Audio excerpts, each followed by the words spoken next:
Hi guys, तो आज की वीडियो में मैं आपको the 100 girlfriend who really loves you का सीजन 1 पूरा एक्सप्लेन करने वाला हूं एक वीडियो में। तो बस आप लोगों से रिक्वेस्ट है कि वीडियो को शुरू से लेकर अंत तक वॉच करना। तो अगर आप कहीं से चैनल पे पहली बार आए हो और अगर आपको वीडियो पसंद आए तो प्लीज चैनल को सब्सक्राइब कर लेना। तो एपिसोड शुरू करते हैं। तो एपिसोड की स्टार्ट हमें मिडिल स्कूल की ग्रेजुएशन सेरेमनी दिखाई जाती है और यहाँ पे सारे बच्चे आखिरी बार एक दूसरे से मिल रहे होते हैं और तभी एक लड़का कहता है, आसाकावा मैं तुम्हें पसंद करता हूँ और क्या तुम मेरे साथ डेट पे चलोगी। तभी वो लड़की कहती है, आईजो तुम बहुत अच्छे हो इसलिए मैं तुम्हें पसंद करती हूँ, पर तुम्हारे साथ डेट पे जाने का आइडिया सोचकर मुझे उल्टी आती है। और इसके बाद आईजो सोचता है कि ये मेरा पहला डेट का रिजेक्शन था जिसके बाद मुझे मरने का मन कर रहा है। और इसके बाद उसके दोस्त को दिखाया जाता है। तभी उसका दोस्त पूछता है, अच्छा चलो तुम मुझे ये बताओ कि अभी तुम्हारे कितने रिजेक्शन हो चुके हैं। और तभी आईजो कहता है, भाई तू ऐसे दिल तोड़ने वाली बात क्यों कर रहा है। तभी उसका दोस्त बोलता है, क्योंकि आज के बाद मैं तुझे मिलने वाला नहीं हूँ। तभी आईजू कहता है, समझ ले भाई सेंचुरी होने वाली है। और ये सुनने के बाद उसका दोस्त बोलता है कि मुझे यकीन नहीं हो रहा कि तुमने 99 बार रिजेक्शन करने के बाद भी अभी तक हार नहीं मानी है और इसके लिए तो तुझे प्राइज मिलना चाहिए। और मुझे ये समझ में नहीं आ रहा कि तू 100 तक पहुँचा कैसे और आखिरकार तूने पहली लड़की से कब रिजेक्शन खाया था। तभी आईजू कहता है, मुझे अभी भी वो पल याद है जब मैं 8 महीने का था। और ये सुन के उसका दोस्त बहुत ज्यादा हैरान हो जाता है, बल्कि मैं भी बहुत ज्यादा हैरान हो जाता हूँ। और तभी आईजो बोलता है, मुझे एक गर्लफ्रेंड की बहुत ज्यादा जरूरत है। और तभी उसका दोस्त बोलता है, मुझे ये समझ में नहीं आ रहा कि तुम्हें इतने रिजेक्शन मिले क्यों, क्योंकि तुम तो बहुत अच्छे लड़के हो। और मुझे ये सोच के बिल्कुल भी हैरानी नहीं होगी कि हाई स्कूल में तुम्हारे और भी ज्यादा रिजेक्शन हो जाएंगे। और तभी हमें आईजो दिखाया जाता है जो कि भगवान से गर्लफ्रेंड मांग रहा होता है। और तभी वहाँ पे एक पर्सन बोलता है, चिंता मत करो। और आईजो देख के काफी घबरा जाता है और चोर चोर चिल्लाने लगता है। और तभी वो पर्सन कहता है, मैं कोई चोर नहीं हूँ,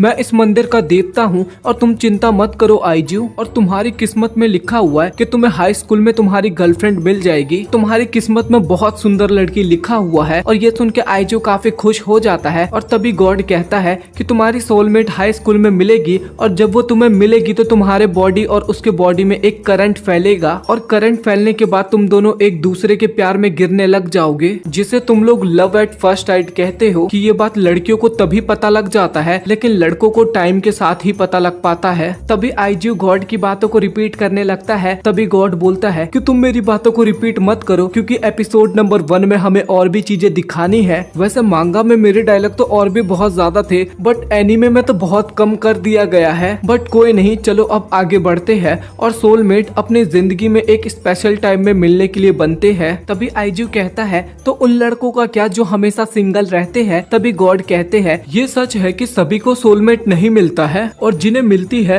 वो सच में खुश नसीब होते हैं। और आईजू एक बात और, तुम्हें हाई स्कूल में 100 सोलमेट मिलेंगी और तुम्हें अपने हिसाब से लड़की चूज करने का मौका मिलेगा। तभी हम देखते हैं कि कुछ चीजों को स्किप कर दिया जाता है। और तभी आईजू कहता है कि क्या अगर मेरी विश पूरी नहीं हुई तो क्या मैं इस टेम्पल को जला सकता हूँ। और तभी गॉड कहता है, रुको जरा, मेरी फिर से लाइनें काट दी गई है। और इसके बाद हमें 1 महीने बाद का सीन दिखाया जाता है और आईजू एक हाई स्कूल में एडमिशन ले चुका था और वहाँ पे वो 2 लड़कियों से टकरा जाता है। और तभी अचानक से उन तीनों की बॉडी में बिजली चमकने लगती है। और तभी आईजू सोचता है, गॉड के हिसाब से क्या ये दोनों मेरी सोलमेट है, पर मुझे अभी इन्हें ऐसे नहीं देखना चाहिए क्योंकि इन्हें अभी कुछ नहीं पता और अगर मैं इन्हें ऐसे देखूंगा तो मैं थोड़ा वियर्ड सा लगूंगा। और तभी आईजू उन दोनों की मदद करने लगता है। तभी एक लड़की गिरने का नाटक करती है और कहती है, लगता है मेरे पैर में बहुत तेज चोट लग गई है, तो क्या तुम मुझे उठा के मेडिकल रूम तक ले जाओगे। और तभी आईजू मन मन में रोने लग जाता है और कहता है कि आखिरकार मैं कैसा सोलमेट हूँ, मैंने अपनी पहली मीटिंग में ही अपने सोलमेट को चोट पहुँचा दी है। और वो लड़की आईजू को रोते हुए देख के कहती है, देखो ये कितना अच्छा लड़का है और इसकी सोल कितनी ज्यादा प्योर है। और तभी दूसरी लड़की भी चोट लगने का एक्टिंग करने लगती है। और तभी आईजू अपने आप को पंच करता है और कहता है कि आखिर मैं किस तरीके का इंसान हूँ और मैंने सिर्फ चलते हुए ही 2 लड़कियों को हर्ट कर दिया। और इसके बाद वो दोनों लड़की आईजू को छोड़ने का नाम ही नहीं लेती। और तभी आईजू कहता है, और क्या मैं सपना देख रहा हूँ, क्योंकि ये दोनों लड़कियां तो मुझे छोड़ने का नाम ही नहीं ले रही और लगता है मैं इस यूनिवर्स का सबसे लकी लड़का बन चुका हूँ। और इसके बाद आईजू उन्हें अपना नाम बताता है और लड़कियां भी उन्हें अपना नाम बताती है, इंदा और हानाजोनु। और वो लड़कियां कहते हैं कि हम तीनों एक ही क्लास में हैं। और तभी कुछ लोग बात कर रहे थे, क्या तुमने वो स्कूल लव की कहानी सुनी है जिसमें कहा जाता है कि इस स्कूल के पीछे पिंक फ्लावर्स का एक बगीचा है, अगर उसमें से किसी किसी को 4 लीव्स फ्लावर मिलता है और अगर वो उसे लेकर किसी को प्रपोज करते हैं तो उनके हाँ होने की सक्सेस रेट 100% होती है। और तब वो दोनों लड़की वहाँ से फटाक से भाग जाती है और हम देखते हैं कि स्कूल की छुट्टी होने के 4 घंटे बाद भी हंजू स्कूल में ही होता है और वो एक टीचर के कॉन्टैक्ट लेंस को ढूंढने में मदद करता है। और जाते वक्त आइजू देखता है कि वो दोनों लड़की अभी तक उसके लिए 4 लीव्स फ्लावर ढूंढ रही थी। और आइजू ये देखने के बाद इंदा के पास जाता है और कहता है कि आप 4 लीव्स फ्लावर ढूंढते हुए थक गई होंगी। तभी इंदा कहती है कि मैं तो यहाँ पे कुछ और ढूंढ रही थी। तभी वो उसे जूस देता है। तभी इंदा कहती है कि आखिरकार तुम ये करना क्या चाहते हो। और तभी अंजू कहता है सॉरी, मुझे पता है कि तुम्हें ये अजीब लग रहा होगा क्योंकि आज हम पहली बार मिले हैं और मैं ये सब कुछ कर रहा हूँ। और तभी इंदा कहती है कि तुम बहुत अजीब हो और मैं इस जूस को फेंकने वाली थी बट मैं अब पी लूंगी। तभी इंदा उसे थैंक यू कह के वहाँ से चली जाती है। और तभी हाना जोनो भी वहाँ पे आती है और वो आइजू से पूछते है कि आप यहाँ पे क्या कर रहे हो। तभी आइजू कहता है मैंने देखा कि आप दोनों 4 लीफ फ्लावर ढूंढ रहे हो तो इसीलिए मैं आपके लिए ये ड्रिंक लेके आया हूँ। और तभी हाना जोनो ड्रिंक लेते हुए कहती है कि मैं इस ड्रिंक को पूरा नहीं पी सकती, तो क्या तुम मेरे लिए इस ड्रिंक को आधा पी सकते हो। और सोचती है कि अगर ये हो जाएगा तो मैं आइजू को इनडायरेक्टली किस कर पाऊंगी। तभी आइजू कहता है कि मुझे लगा ही था 350 ml आपके लिए ज्यादा हो जाएगा तो मैंने आपके लिए 190 ml लाया था। तभी हाना जोनो बोलती है फिर भी ये थोड़ा ज्यादा है तो मुझे नहीं लगता कि मैं ये पी पाऊंगी। और तभी आइजू उसमें से थोड़ी ड्रिंक पी लेता है और उसे कैन देते हुए सोचता है कि ये तो इनडायरेक्टली किस हुई ना। और तभी हम देखते हैं कि हाना जोनो एक्साइटमेंट के चक्कर में वो ड्रिंक नीचे गिरा देती है और तभी वो रोने लगती है। और तभी अचानक से हाना जोनो बोलती है आइजू को कि मैं तुमसे प्यार करती हूँ, मुझे पता है थोड़ा जल्दी हो रहा है लेकिन मैं तुमसे पागलों की तरह प्यार करती हूँ, तो क्या तुम मेरे साथ बाहर चलोगे। और मुझे लगा कि ये मैं अकेले ही नहीं हूँ जो फील करती हूँ, तो कहीं देर ना हो जाए इसलिए मैंने ये पहले ही तुम्हें कह दिया। और आइजू वहाँ पे खुश हो ही रहा था कि तभी वहाँ पे इंदा आ जाती है और तभी आइजू पूछता है कि तुम इतनी सारी कैन लेके यहाँ पे क्या कर रही हो। और तभी इंदा कहती है कि तुम ये मत समझना कि तुमने मुझे ड्रिंक दिया है उसके बदले मैं तुम्हें ये गिफ्ट दे रही हूँ। और इंदा हाना जोनो के ऊपर चिल्लाने लगती है। तभी हाना जोनो कहती है कि मुझे नहीं पता था कि तुम भी आइजू को पसंद करती हो और आखिरकार ये तुम्हें किसने कहा। और अगर वो मेरे साथ बाहर जाना चाहता है तो मुझे उसकी गर्लफ्रेंड बनने में कोई प्रॉब्लम नहीं है। और तभी आइजू सोचता है कि मैंने कभी भी किसी लड़की को ऐसे पूछते हुए नहीं देखा और मुझे तो ऐसा लग रहा है कि वो मेरे ऊपर एहसान कर रही है। और तभी इंदा कहती है कि आइजू सच बात तो ये है कि मैं तुमसे बहुत प्यार करती हूँ। और तभी वो दोनों आइजू को उन दोनों में से किसी एक को चुनने के लिए कहती है और आइजू कहता है तो चलो इसे हम ब्रेक के बाद जानेंगे। और इसके बाद आइजू घर पे सोच रहा था कि वो दोनों तो काफी ज्यादा सुंदर है तो मैं उनमें से किसे चुनूं। और क्या ये इसलिए हो रहा है क्योंकि वो दोनों मेरी सोलमेट है और मैंने उन्हें कल तक का वेट करने के लिए कहा है। और इसके बाद वो गॉड से मिलने के लिए जाता है। तभी गॉड कहते हैं कि तुम्हें मुश्किल तो होगी क्योंकि वो दोनों ही तुम्हारे सोलमेट है। और तभी आइजो कहता है कि आखिरकार उन लोगों ने क्या किया जिनकी मेरी ही तरह 2 सोलमेट है। और तभी गॉड कहते हैं कि वैसे तो सभी को एक ही सोलमेट मिलती है बट तुम्हारा केस थोड़ा अलग है क्योंकि तुम्हारे जन्मदिन वाले दिन मैं यानी लव गॉड ने थोड़ी गलती कर दी थी। तभी आइजू पूछता है कि क्या गलती कर दी थी। तभी गॉड बताते हैं कि उस दिन मैं टीवी पे अपने फेवरेट यूट्यूब चैनल एनीमे भजन की वीडियोस देख रहा था और वो देखते देखते मैंने तुम्हारे लिए 100 गर्लफ्रेंड लिख दी। तभी आइजू कहता है कि आप मुझे एक चीज बताइए कि कौन सा गॉड यूट्यूब चैनल देखते देखते काम करता है और आखिरकार आपने मेरी जिंदगी के साथ ये क्या कर दिया। अगर मेरे पास सिर्फ एक सोलमेट होती तो मुझे इतनी चिंता करने की जरूरत नहीं थी। और तभी गॉड बताते हैं कि आगे तुम्हारे साथ और भी बुरा होने वाला है क्योंकि आगे तुम्हें तुम्हारी और भी सोलमेट मिलेंगी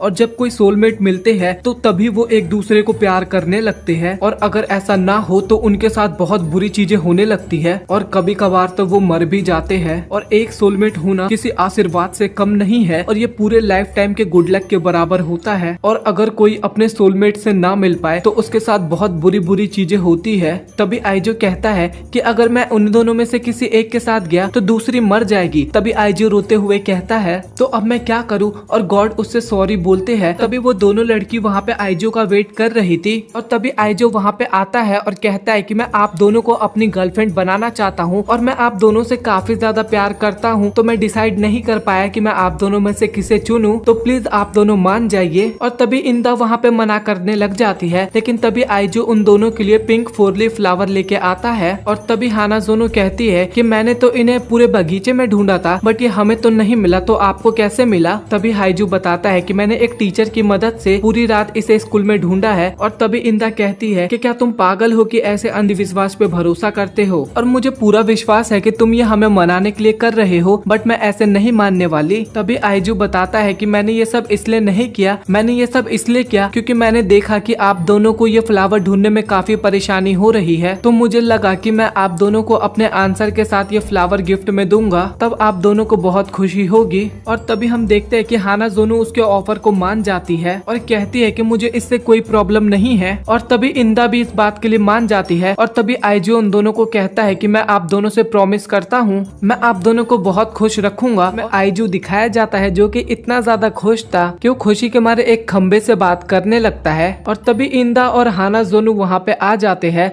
और इंदा पूछती है कि क्या तुम सच में इस खंबे से बात कर रहे थे? तो आइजू बताता है कि मैं इसलिए इस खंबे से बात कर रहा था क्योंकि गर्लफ्रेंड बनने की खुशी के मारे मैं कल पूरी रात सो नहीं पाया। और तभी हम देखते हैं कि हानाजोनो आइजू का हाथ पकड़ लेती है और आइजू काफी ज्यादा शर्माने लग जाता है और हानाजोनो का भी वही हाल था। फिर इसके बाद आइजू जाके इंदा का भी हाथ पकड़ लेता है और वो भी काफी ज्यादा शर्माने लग जाती है, लेकिन फिर भी कहती है कि मुझे इतना भी अच्छा नहीं लग रहा, बट अगर तुम्हें अच्छा लग रहा है तो कोई बात नहीं, पकड़ लो हाथ। तभी हानाजोनो बोलती है कि आइजू अगर तुम मेरे फर्स्ट नेम से बुलाओगे तो मुझे बहुत ही अच्छा लगेगा। तभी आइजू उसे हकारी बोलता है और इसके बाद इंदा भी यही बात बोलने की कोशिश करती है। और तभी इंदा कहती है कि मुझे तुमसे बात करना बिल्कुल भी पसंद नहीं है। और तभी आइजू उसे नराने कहता है। और फिर हमें स्कूल का सीन दिखाया जाता है जहाँ पे वाइस प्रिंसिपल एक लड़के के पीछे भाग रही थी। और तभी हानाजोनो बताती है कि ये यहाँ की वाइस प्रिंसिपल है जो कि स्कूल के रूल्स को लेके बहुत ही ज्यादा स्ट्रिक्ट है और इन्होंने अगर तुम्हें कॉरिडोर में भागते हुए देख लिया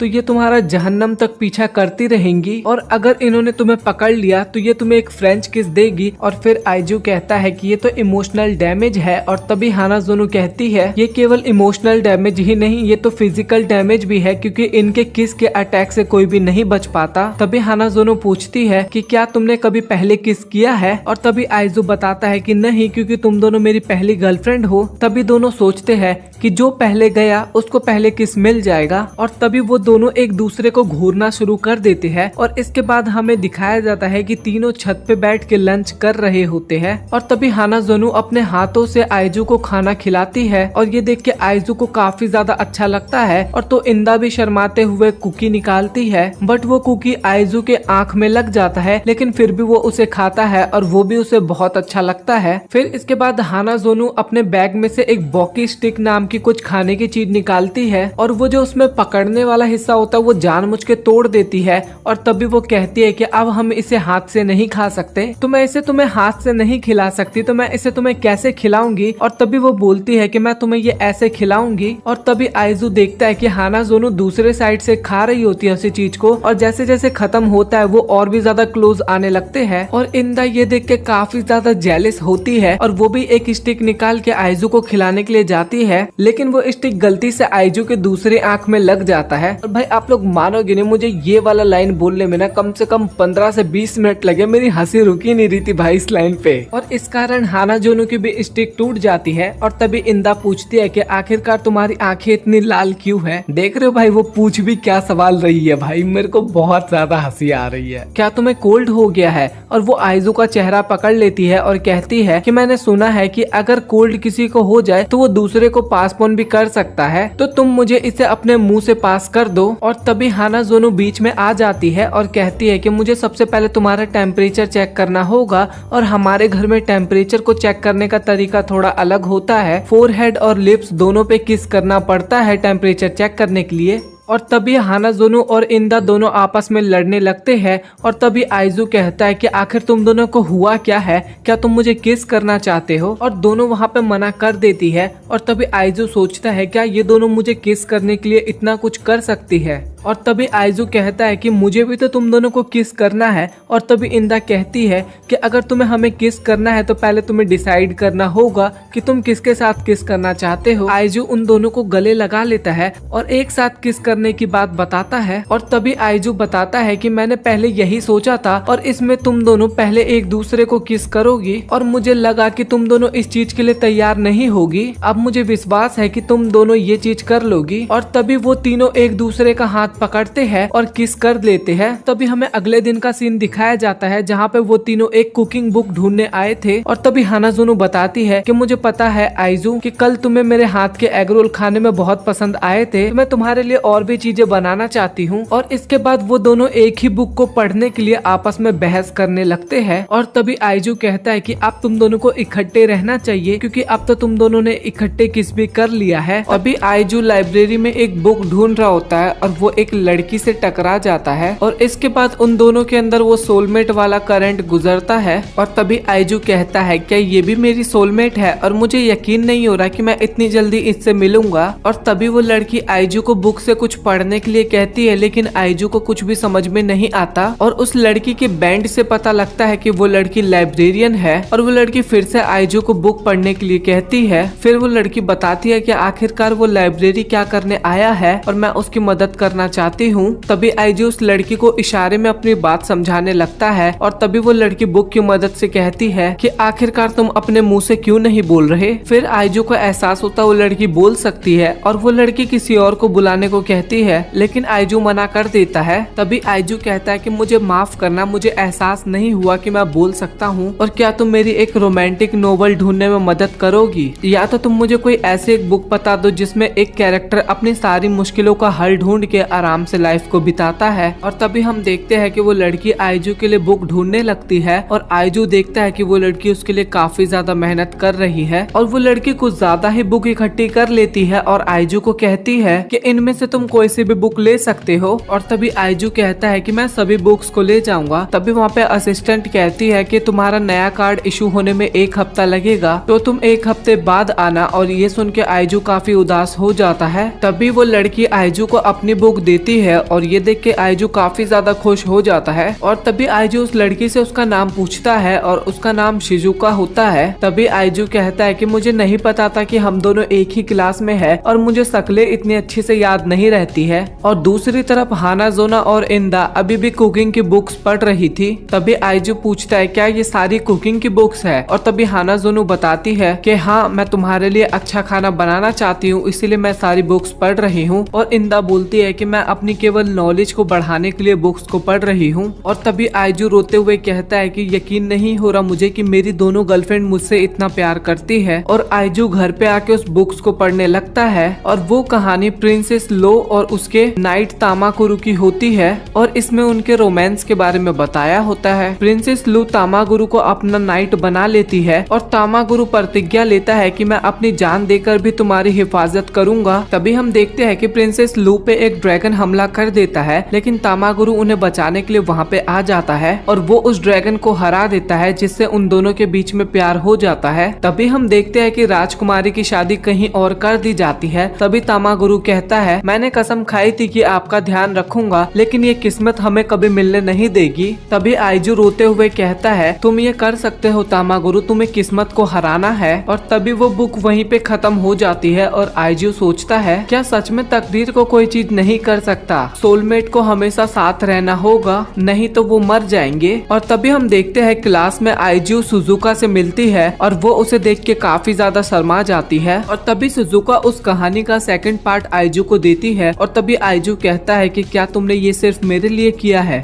इसके लिए बहुत बहुत शुक्रिया। और मैं बहुत टाइम से सोच रहा था कि कहानी में आगे क्या होगा और मुझे तुम्हें थैंक यू कहना है, तो क्या तुम मेरे साथ कहीं पे चलोगी। और दूसरी तरफ हानाजुनु और इंदा अभी भी खाने की बुक को ही लेके लड़ रहे थे। आइजू और सुजुका पार्क में बैठ के बातचीत कर रहे थे और तभी आइजू सुजुका के सामने उस नोबल की तारीफ करने लगता है और ये सुन के सुजुका काफी खुश हो जाती है। और तभी सुजुका बताती है कि ये बुक उसकी भी काफी फेवरेट है और बचपन से उसने इस बुक को पढ़ा है। तभी आइजू कहता है कि तभी तो तुम बात करने के लिए इस बुक से बिल्कुल सही लाइन ढूंढ सकती हो क्योंकि तुम्हें ये बुक पूरी तरीके से याद हो चुकी है। तभी सुजुका कहती है कि मैं तुम्हारी तारीफ के काबिल नहीं हूँ और मैं इस तरीके की हूँ इसलिए अब तक मेरा कोई भी दोस्त नहीं बना है, तो मैं इस कहानी के वर्ड्स को ही देख के खुश हो जाती हूँ। तो मैं तुम्हारा थैंक यू करना चाहती हूँ कि तुमने मेरी इतनी तारीफ की। और तभी आइजू वो बुक उससे दोबारा मांगता है और लाइब्रेरी में असिस्टेंट सुजुका से पूछती है कि आज तुम बहुत खुश लग रही हो, तो क्या तुम्हारे साथ कुछ अच्छा हुआ है। तभी सुजुका शर्माते हुए कहती है कि ऐसा कुछ नहीं हुआ,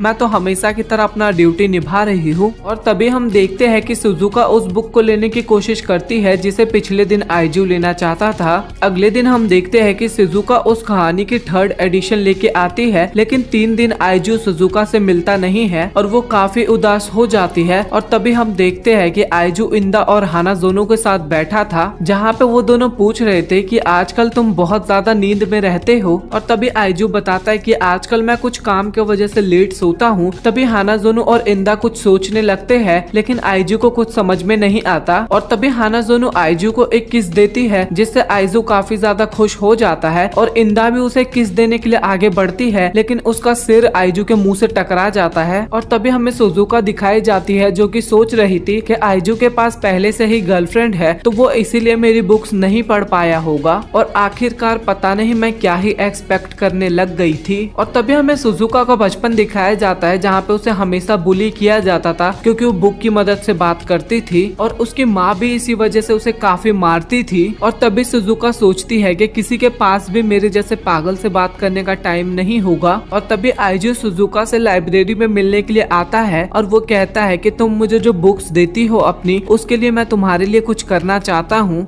तभी आइजू उसके फोन में एक ऐप को इंस्टॉल करने के लिए कहता है और एक फाइल को इंपोर्ट करने के लिए कहता है जिसमें सुजुका की फर्स्ट बुक होती है। तभी आइजू कहता है कि इस ऐप में तुम जब भी किसी टेक्स्ट को क्लिक करोगी और वो टेक्स्ट जो स्पीच की हेल्प से एक साउंड में कन्वर्ट हो जाएगा। तभी सुजुका सोचती है कि क्या सच में इसने मेरे लिए ये सब किया है। तभी आइजू कहता है कि तुम जब भी लोगों से बुक के द्वारा बात करती थी तो तुम उनसे फेस टू फेस बात नहीं कर पाती थी, पर अब तुम इस ऐप की मदद से उनसे फेस टू फेस बात कर सकती हो। मैं तो ये सोच भी नहीं सकता कि तुम्हारे लिए जोर से बोलना कितना मुश्किल हो सकता होगा, तो इसीलिए मैं तुम्हें उसके लिए फोर्स नहीं करना चाहता। मैं तो बस तुम्हारी कम्युनिकेशन दूसरों के साथ आसान बनाना चाहता था और मैं तो बस ये चाहता हूँ कि ये चीज तुम्हारी लाइफ को इजी बनाने में हेल्प करे। तो चलो फिर इसकी मदद से तुम मेरे साथ बात करो। और तभी सुजुका इसके रिप्लाई में आई लव यू कहती है और कहती है कि मुझे इसका जवाब नहीं चाहिए क्योंकि मुझे पता है तुम्हारे पास ऑलरेडी 2 गर्लफ्रेंड है। बस मैं अपनी फीलिंग्स को शेयर करना चाहती थी कि ये मैं इसलिए नहीं कह रहा हूँ कि ये मेरी सोलमेट है और ये मर जाएगी, ये मैं उसे इसलिए कह रहा हूँ क्योंकि मुझे ये उसको कहना है। तभी सुजुका को वो भी आई लव यू कहता है, लेकिन सुजुका कहती है कि पर हम कभी इकट्ठे नहीं हो सकते। तभी आइजू कहता है कि अगर ये तकदीर ही हमारे रास्ते में आ रही है तो हमें इसे तोड़ देना चाहिए, तो चलो फिर साथ रहे। और उसे गले लगा लेता है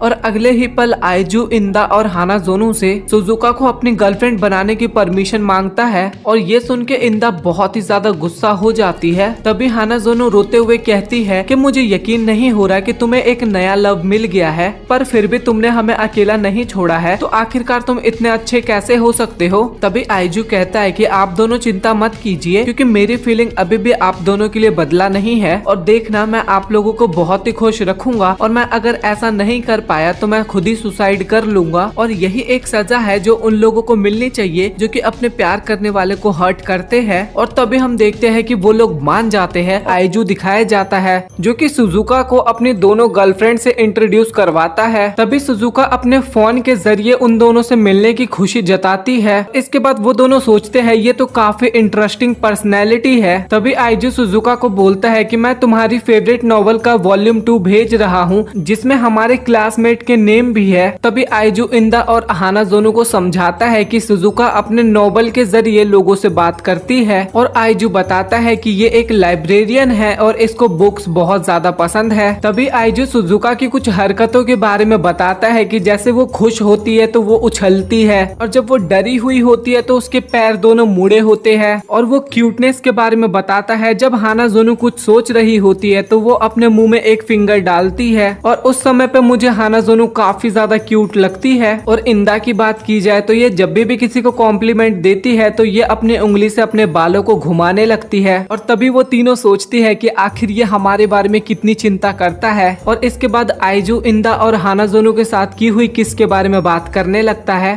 और इसके बाद वो दोनों शर्मा जाते हैं और तभी सुजुका कहती है तो इसका मतलब तुमने पहले ही किस कर लिया है। और सुजुका इसके बाद और भी ज्यादा नर्वस हो जाती है और अपनी हरकतों के लिए माफी मांगती है। तभी हानाज़ोनो कहती है कि तुम्हें भी आइजू को किस करना है और तभी सुजुका बोलती है मेरी डेस्टिनी में लिखा है कि मुझे पवित्र रहना है, तुम मुझे माफ करना। और तभी आइजू कहता है कोई बात नहीं, क्योंकि जब तुम किस देने के लिए राजी होगी मैं तभी तुम्हें किस करूंगा, बिना तुम्हारी मर्जी के नहीं करूंगा। तभी हम देखते हैं कि इंदा और हानाज़ोनो दोनों आइजू को जबरदस्ती खाना खिलाते हैं और आपस में लड़ती भी है। और सुजुका ये सब देख के चुपचाप खाना खाना शुरू करती है। और तभी वो दोनों आइजू से बात करने के लिए फिर से लड़ने लगते हैं। और तभी आइजू कहता है कि प्लीज अपने पर्सनल स्पेस का ध्यान रखो, नहीं तो तुम दोनों फिर से एक दूसरे को किस कर लोगी। और तभी आइजू कहता है कि सुजुका बहुत ही ज्यादा चुपचाप बैठी है और लगता है अभी इसे इन दोनों की आदत नहीं पड़ी है। और इसके बाद आइजू सभी को ऑटमेट खेलने के लिए कहता है। तभी आइजू कहता है कि हम इस बार इसमें एक पेनल्टी भी ऐड करेंगे और जो भी हारेगा उसे विनर गुदगुदी करेगा। तभी आइजू सोचता है कि किसी के भी इमोशन को रिवील करने का एक रास्ता है और वो है उसे हंसाना। और ये सुन के वो तीनों आइजू को गुदगुदी करने के लिए काफी ज्यादा एक्साइटेड हो जाते हैं। और पहला राउंड स्टार्ट होता है जिसमें आइजू तो जीत जाता है लेकिन इंदा हार जाती है और वो कहती है तो चलो मुझे फिर गुदगुदी करना स्टार्ट करो। और तभी हानाज़ोनो कहती है कि कम से कम अपनी खुशी को छुपाने की तो कोशिश करो। और लिटरली भाई यहाँ पे मुझे फिर हंसी आ जाती है और आइजू फिर उसे गुदगुदी करना स्टार्ट करता है और इंदा वहाँ पे अपने इमोशंस को छुपाती है। और इसके बाद इंदा जमीन पे लेट जाती है। तभी आइजू कहता है तुम तो ऐसे बिहेव कर रही हो जैसे कि मैं तुम्हारे साथ कुछ गलत कर रहा हूँ। और फिर हम दूसरा राउंड देखते हैं जिसमें आइजू फिर से जीत जाता है और इस राउंड में हानाज़ोनो हारती है और वो भी काफी ज्यादा एक्साइटेड हो जाती है और अपना कोट हटा के कहती है कि प्लीज आराम से करना। और तभी इंदा उसका कोट के बटन लगाती है और कहती है कि ये इलीगल है। और इसके बाद आइजू उसे भी गुदगुदी करना स्टार्ट करता है और इससे हानाज़ोनो के भी इमोशंस जागने लग जाते हैं और वो आइजू को रोक देती है। और तीसरे राउंड में आइजू फिर से जीत जाता है और इस बार सुजुका हार जाती है। मुझे तो ऐसा लग रहा है कि आइजू चीटिंग कर रहा है गेम में। और तभी आइजू मन में सोचता है कि मैं तो इसका बहुत टाइम से इंतजार कर रहा था और मैं ये देखना चाहता हूँ कि सुजुका हंसते हुए कैसी लगती है। और हम देखते हैं कि आइजू जैसे ही उसे गुदगुदी करना स्टार्ट करता है वो अपने इमोशन को फोन की मदद से बताना शुरू करती है। और तभी आइजू सोचता है कि मैं उम्मीद नहीं कर रहा था बट ये तो बहुत ही ज्यादा क्यूट लग रही है, तो मैं इसे फिर से गुदगुदी करूंगा। और इसके बाद हानाज़ोनो और इंदा बात कर रहे होते हैं तो देखा जाए तो ये सबसे शांत वे है हंसने का, तो वो दिल से हंस रही है। और आइजू एक बार भी नहीं हारा तो उससे गुदगुदी करवाने का तो मिशन खत्म हो गया। तो नेक्स्ट मिशन है कि अब मैं उसे गुदगुदी करूंगी। और अगले राउंड में हम देखते हैं कि आइजू हार जाता है और सुजुका जीत जाती है। और जब सुजुका आइजू के पास जाने लगती है तब इंदा और हानाज़ोनो उससे काफी ज्यादा जेलस होते हैं। और तब हम देखते हैं कि सुजुका के सिर्फ एक उंगली टच करने से ही आइजू काफी ज्यादा हंसने लग जाता है। तभी हानाज़ोनो सोचती है कि आखिरकार ये क्या कर रही है, इसके पास अच्छा मौका था आइजू को टच करने का बट ये ऐसा क्यों नहीं कर रही। तो क्या इसका यही शाय और डरपोक नेचर है जिसके कारण आइजू इससे अट्रैक्ट हुआ है।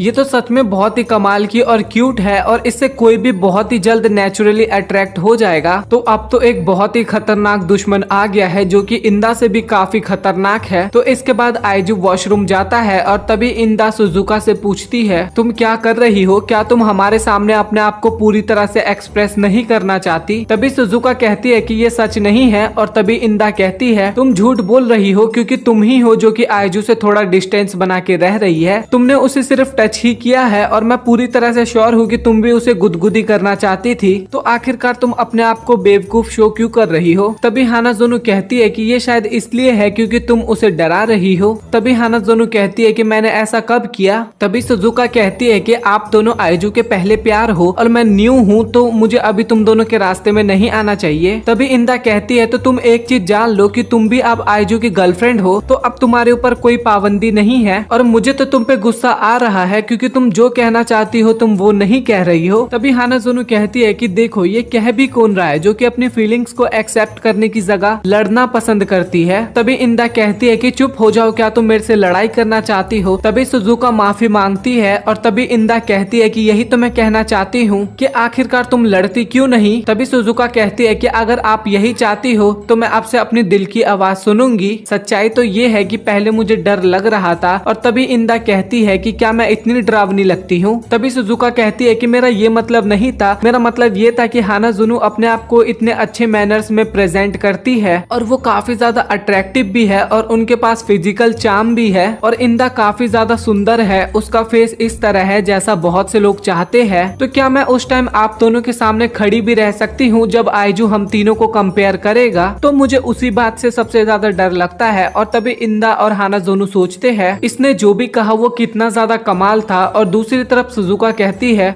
मैं एक सिंपल सी लड़की हूँ जो कि एक बच्चे की तरह दिखती है और मेरी पर्सनैलिटी भी उतनी ज्यादा अच्छी नहीं है। और इंदा कहती है कि मुझे लगता है कि तुम बहुत ही ज्यादा क्यूट हो, तुम छोटी और प्यारी हो और एक लड़की में ये क्वालिटी सबसे ज्यादा अच्छी होती है। तो मैंने तुम्हें जो भी कहा उसके लिए मुझे माफ कर देना। और तभी हानाजोनु कहती है सही कहा, इंदा तो हमेशा लड़ती रहती है, तुम उसकी बात का बुरा मत मानना। और आइजू तो हमारी सोच से भी ज्यादा हमें प्यार करता है और मुझे पूरा यकीन है कि आइजू तुम्हें तुम्हारे बारे में सारे अच्छे पॉइंट बताएगा जो कि उन्हें पसंद है। तभी इंदा कहती है कि मेरा पॉइंट ये है कि तुम्हें हमारे सामने अपनी फीलिंग्स को रोकने की कोई जरूरत नहीं है, तुम आइजू को जो भी कहना चाहती हो वो कह सकती हो। और फिर वो तीनों दोस्त बन जाते हैं और हमें आइजू दिखाया जाता है और वो सोचता है ये तो उससे भी अच्छा गया जैसा मैं सोच रहा था। और इसके बाद हमें कुछ टाइम पहले का सीन दिखाया जाता है और वो देखता है कि इंदा किसी कारणवश गुस्सा हो रही थी और आइजू सोचता है कि इंदा आखिरकार गुस्सा क्यों हो रही है और इससे पहले कि अगर यहाँ पे कोई लड़ाई हो मुझे वो लड़ाई रोकनी होगी, बट मुझे ऐसा नहीं करना चाहिए। और आखिरकार मैंने ये गेम क्यों स्टार्ट की थी? अगर ये लोग हर वक्त पे लड़ाई करते रहेंगे और अगर मैं इसी तरह से हर वक्त चिंता में रहूंगा तो ये लोग वो नहीं बोल पाएंगे जो ये लोग कहना चाहे और हमेशा लड़ते रहेंगे। और अगर मैं चाहता हूँ कि ये लोग हिम्मत करके आपस में बात करे तो इसके लिए मुझे इन तीनों को स्पेस देना होगा।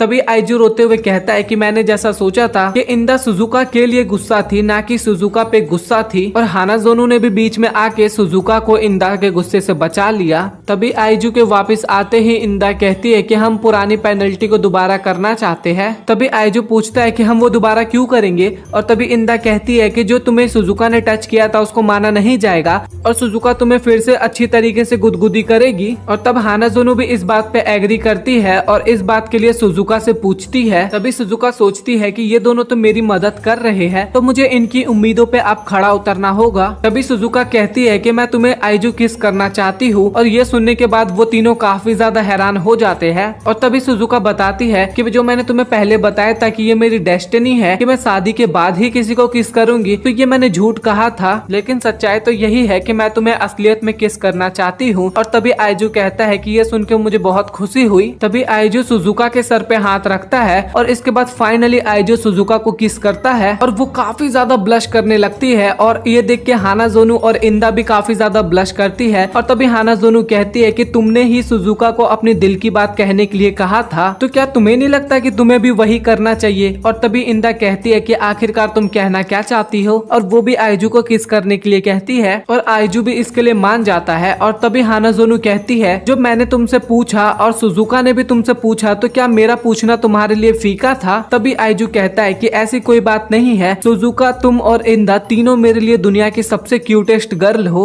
और वो दोनों भी किस कर लेते हैं और इसके बाद हानाजोनु भी पूरी तरह से शॉक्ड हो जाती है। और आइजू फिर इंदा को भी किस करने के लिए कहता है और तभी इंदा कहती है कि अगर तुम इतने ही उतावले हो तो मैं तुम्हें मना नहीं करूंगी और मुझे इससे कोई फर्क नहीं पड़ता। और इंदा धीरे धीरे फिर से आइजू की तरफ बढ़ने लगती है और भाई ये सीन भी देख के मुझे बहुत ही ज्यादा हंसी आता है। और तभी आइजू इंदा को गले लगाते हुए कहता है कि इंदा तुम सच में बहुत ही ज्यादा क्यूट हो। और तभी इंदा शर्मा के आइजू को दूर कर देती है और आइजू फिर से इंदा की तारीफ करने लगता है। और तभी इंदा उसे मारने लगती है लेकिन आइजू उसे फिर से किस करने के लिए कहता है और वो इसका जवाब भी पूछता है और इसके बाद इंदा भी उसे किस करने के लिए मान जाती है। और इसके बाद वो तीनों ही शर्माने लग जाते हैं। उनका रिजल्ट आ गया था जहाँ पे हानाजोनु, सुजुका और इंदा आइजू का वेट कर रहे थे। तभी हानाजोनु कहती है कि क्या वो कुछ टाइम के लिए अपने फोन को अकेला नहीं छोड़ सकता था? तभी सुजुका कहती है कि उन्होंने कहा है कि वो उसके लिए बहुत ही ज्यादा इम्पोर्टेंट है। तभी हमें फ्लैशबैक दिखाया जाता है जहाँ पे आइजू कहता है उस फोन में हमारी सारी पिक्चर्स है और इसीलिए वो मेरी जिंदगी से भी ज्यादा इम्पोर्टेंट है। और ये सुन के वो तीनों काफी ज्यादा इमोशनल हो जाती है। और जैसे ही आइजू क्लास में पहुंचता है तभी वो देखता है कि एक लड़की क्लास में बैठ के काम कर रही थी और कहता है ये पक्का ईआई होगी। और आइजू तभी अपना फोन उठाता है और ईआई को भी कहता है रिजल्ट देखने के लिए। तभी ईआई कहती है कि इन सब में बस टाइम वेस्ट होता है और वैसे भी मैंने टॉप ही किया होगा तो इसीलिए रिजल्ट देखना बेकार है। और जैसे ही वो दोनों एक दूसरे के साथ आंख मिलाते हैं तभी वो सोलमेट वाला करंट फिर से उनको फील होता है। तभी आइजू कहता है कि अगर आप बुरा ना माने तो क्या हम दोनों मिल के साथ चल के रिजल्ट देखे। लेकिन EI फिर से मना कर देती है और आइजू वहाँ से चला जाता है। तभी हम देखते हैं कि हानाजोनो को 25,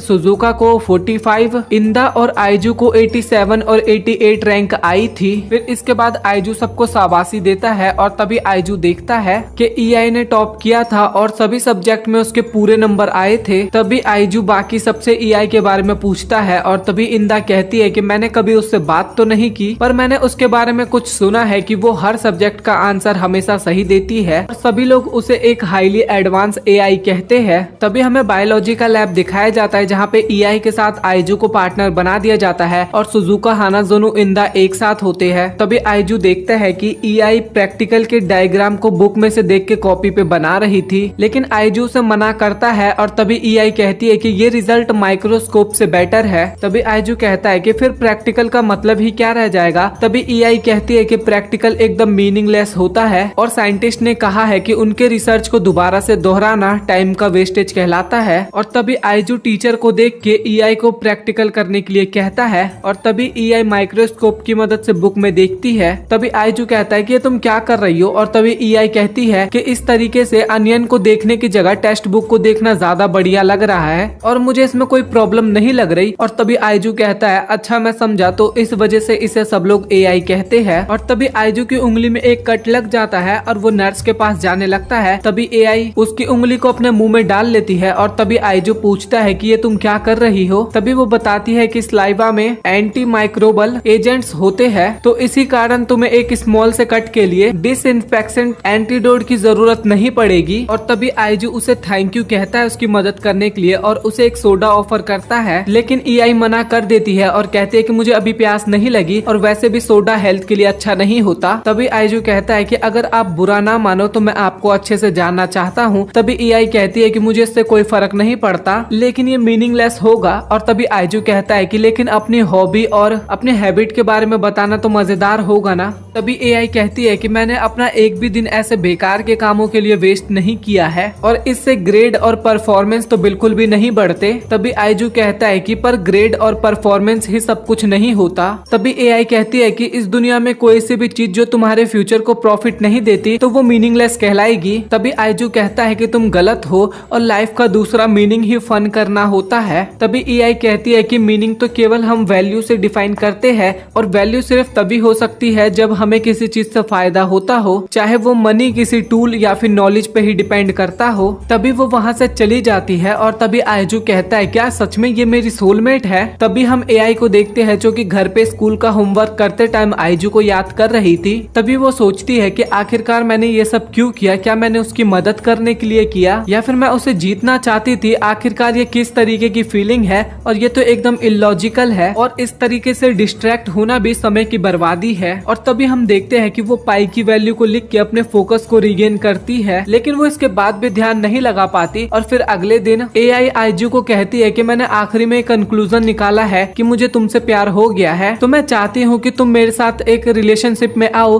और आइजू इस चीज को एक्सेप्ट कर लेता है। तभी EI उससे दूर हो जाती है और कहती है कि आखिर तुम्हें मुझे मना करना चाहिए था और अगर तुम ऐसा नहीं करते तो मुझे ही तुम्हें मना करना होगा, तो मैं आज यहाँ पे इस प्यार का अंत करने आई हूँ। तभी आइजू कहता है लेकिन ऐसा क्यों है, हम तो एक दूसरे को पसंद करते हैं ना। और तभी EI कहती है कि रोमांस केवल शादी करने और बच्चा पैदा करने के लिए होता है और इस टाइम पे मुझे इसकी कोई जरूरत नहीं है, तो इसलिए टीनेजर के बीच में रोमांस करना बिल्कुल ही बेकार होगा और इससे मेरा टाइम वेस्ट ही होगा। तभी आइजू कहता है कि मैं ये आपको बताना तो नहीं चाहता था, बट मैं पहले भी 100 बार रिजेक्ट हो चुका हूँ, तो इसीलिए मैं एक और बार अपना दिल नहीं तोड़वा सकता, तो इसीलिए तुम ऐसा नहीं कर सकती। तभी AI कहती है कि मुझे इससे कोई लेना देना नहीं है। और तभी आइजू कहता है अगर मैं तुम्हारे साथ प्यार में रहूंगा तो तुम इस रिश्ते को कभी भी खत्म नहीं कर पाओगी और इस तरह मैं तुम्हें छोड़ भी नहीं सकता, तो क्या तुम मेरे साथ डेट पर चलोगी। और अगर मैंने तुम्हें एक दिन में ना मना पाया तो मैं खुद वादा करता हूँ कि मैं तुम्हें छोड़ दूंगा। तभी हमें कुछ दिन बाद का सीन दिखाया जाता है जहाँ पे आईजू सोच रहा था कि अगर असल में देखा जाए तो मैं पहली बार डेट पे जा रहा हूँ, और तभी ईआई वहाँ पे आ जाती है और आईजू उसे देख के बहुत ही खुश हो जाता है। तभी वो दोनों झूला झूलने जाते हैं और ईआई सोचती है कि आखिरकार इस एक्टिविटी का क्या फायदा है, ये तो टाइम की वेस्टेज है। और तभी आईजू उसे फोटो खींचने के लिए कहता है और उससे कैमरे के बारे में पूछता है, और तभी ईआई कहती है कि इस कैमरे के अंदर ना ही कोई नेगेटिव फिल्म होती है और ना ही ये किसी तरीके के डाटा को स्टोर करता है, तो इसीलिए अगर फोटोग्राफ गुम जाती है तो हमारी सारी यादें भी गुम जाती है, तो इसीलिए ये डिवाइस एकदम बेकार है। लेकिन आईजू की बातों को इग्नोर करते हुए फोटो खींच देता है। और तभी वो दोनों एक हॉन्टेड हाउस में जाते हैं और आईजू वहाँ पे काफी ज्यादा डर रहा था, लेकिन ईआई को वहाँ पे कोई फर्क नहीं पड़ रहा था। तभी आईजू उसे कप वाले झूले पे लेके जाता है और उससे उस झूले के बारे में पूछता है। तभी ईआई कहती है कि ये तो एकदम बेकार है, आखिर इस झूले पे गोल गोल घूमने का क्या फायदा है। और इसके बाद वो लोग एक पजल के अंदर जाते हैं और ईआई कहती है कि आखिरकार इतने सारे रास्ते बनाने का क्या फायदा, क्या वो लोग एक सीधा रास्ता नहीं बना सकते थे। और इसके बाद वो दोनों पेरिस व्हील पे जाते हैं और यहाँ पे आईजू पूछता है क्या ईआई तुम्हें हाइट से डर लगता है, और तभी ईआई हाँ कहती है। और तभी आईजू कहता है कि क्या तुम मेरे पास बैठना चाहती हो, और तब ईआई फिर से हाँ कहती है और फिर वो दोनों हाथ पकड़ के बैठ जाते हैं। और शाम के टाइम वो दोनों फोटो को डिस्कस कर रहे थे और तभी आईजू कहता है कि देखो तुम इस फोटो में कितना मजा कर रही हो। तभी ईआई कहती है कि तुम ऐसा कैसे कह सकते हो, लोगों को लगता है कि मैं बिल्कुल ही इमोशनलेस हूँ। तभी आईजू कहता है कि ऐसी कोई बात नहीं है, मैंने बस तुम पे थोड़ा ध्यान दिया था और मैं बहुत खुश हुई ये जान के कि तुम्हें बहुत अच्छा लगा। तभी ईआई कहती है कि मुझे इससे केवल फन ही मिला है और इससे मैं कोई सी भी वैल्यू अपडेट नहीं कर पाई हूँ, तो इसीलिए ये मेरा मीनिंगलेस डेट है, तो इसीलिए मुझे माफ कर देना। तभी आईजू कहता है कोई बात नहीं, क्योंकि कोई भी दो लोग सेम नहीं सोचते हैं, और मैं तो इसलिए खुश हूँ क्योंकि तुमने मुझसे सच कहा है, तो इसका मतलब है कि ये दिन मीनिंगलेस रहा। तो चलो फिर इन फोटोज को जला देते हैं। और आईजू जैसे ही इन फोटो को जलाने वाला होता है तभी ईआई आईजू के हाथ से फोटो को खींच लेती है। तभी आईजू कहता है कि मुझे पता था कि तुम्हें आज कुछ ऐसा वैल्यूएबल मिला है जिसे तुम खोना नहीं चाहती। और तभी हम देखते हैं कि ईआई अचानक से रोने लगती है और कहती है कि आखिरकार ये क्यों हो रहा है। और तभी आईजू कहता है कि मुझे माफ करना, लेकिन मैं तुम्हें ये बताना चाहता था कि अच्छे वक्त का भी मीनिंग होता है और उस वक्त को एंजॉय करना ही हमारी लाइफ को मीनिंगफुल बनाता है। और तभी आईजू एआई को आंसू पोंछने के लिए रुमाल देता है और तभी एआई उसे प्रपोज करती है और कहती है कि इस रोमांस से मैं वो चीज अपडेट करना चाहती हूँ जो मुझ में मिसिंग थी, और मैं वो मीनिंगफुल टाइम जिसके बारे में मैं नहीं जानती थी वो मैं तुम्हारे साथ बिताना चाहती हूँ। और तभी अचानक से एआई आईजू को खींचते हुए उसे किस कर लेती है और कहती है कि मुझे लगा कि बिना डरे अपनी इच्छाओं को पूरा करना ही बहुत अच्छा होगा, तो क्या तुम्हें इससे कोई परेशानी हुई। तभी आईजू मना कर देता है और इसके बाद आईजू अपनी तीनों गर्लफ्रेंड को ईआई के साथ की सारी कहानी बताता है और डरते हुए उन तीनों के सामने ईआई को एक्सेप्ट करने के लिए कहता है। तभी इंदा कहती है कि तुमने मुझे फिर से सरप्राइज कर दिया है, लेकिन मुझे इससे अब कोई फर्क नहीं पड़ता। और इसके बाद वो तीनों इस बात के लिए मान जाती है। और इसके बाद फिर आईजू एक सेंटी डायलॉग देता है कि अगर मैं तुम लोगों को खुश ना रख पाया तो मैं फांसी लगा के मर जाऊंगा। तभी ईआई कहती है कि फांसी लगाने से अच्छा तुम्हें जहर पी के मरना चाहिए, क्योंकि ये ज्यादा आसान रास्ता होगा। और इसके बाद वो तीनों भी डेट पे जाने की बात करते हैं और इसके बाद आईजू उन चारों को छुट्टियों पे कहीं ले जाने की बात करता है। और इसके बाद हानाजोनु उन्हें एक पूल पे ले जाने के लिए कहती है। इंदा दिखाई जाती है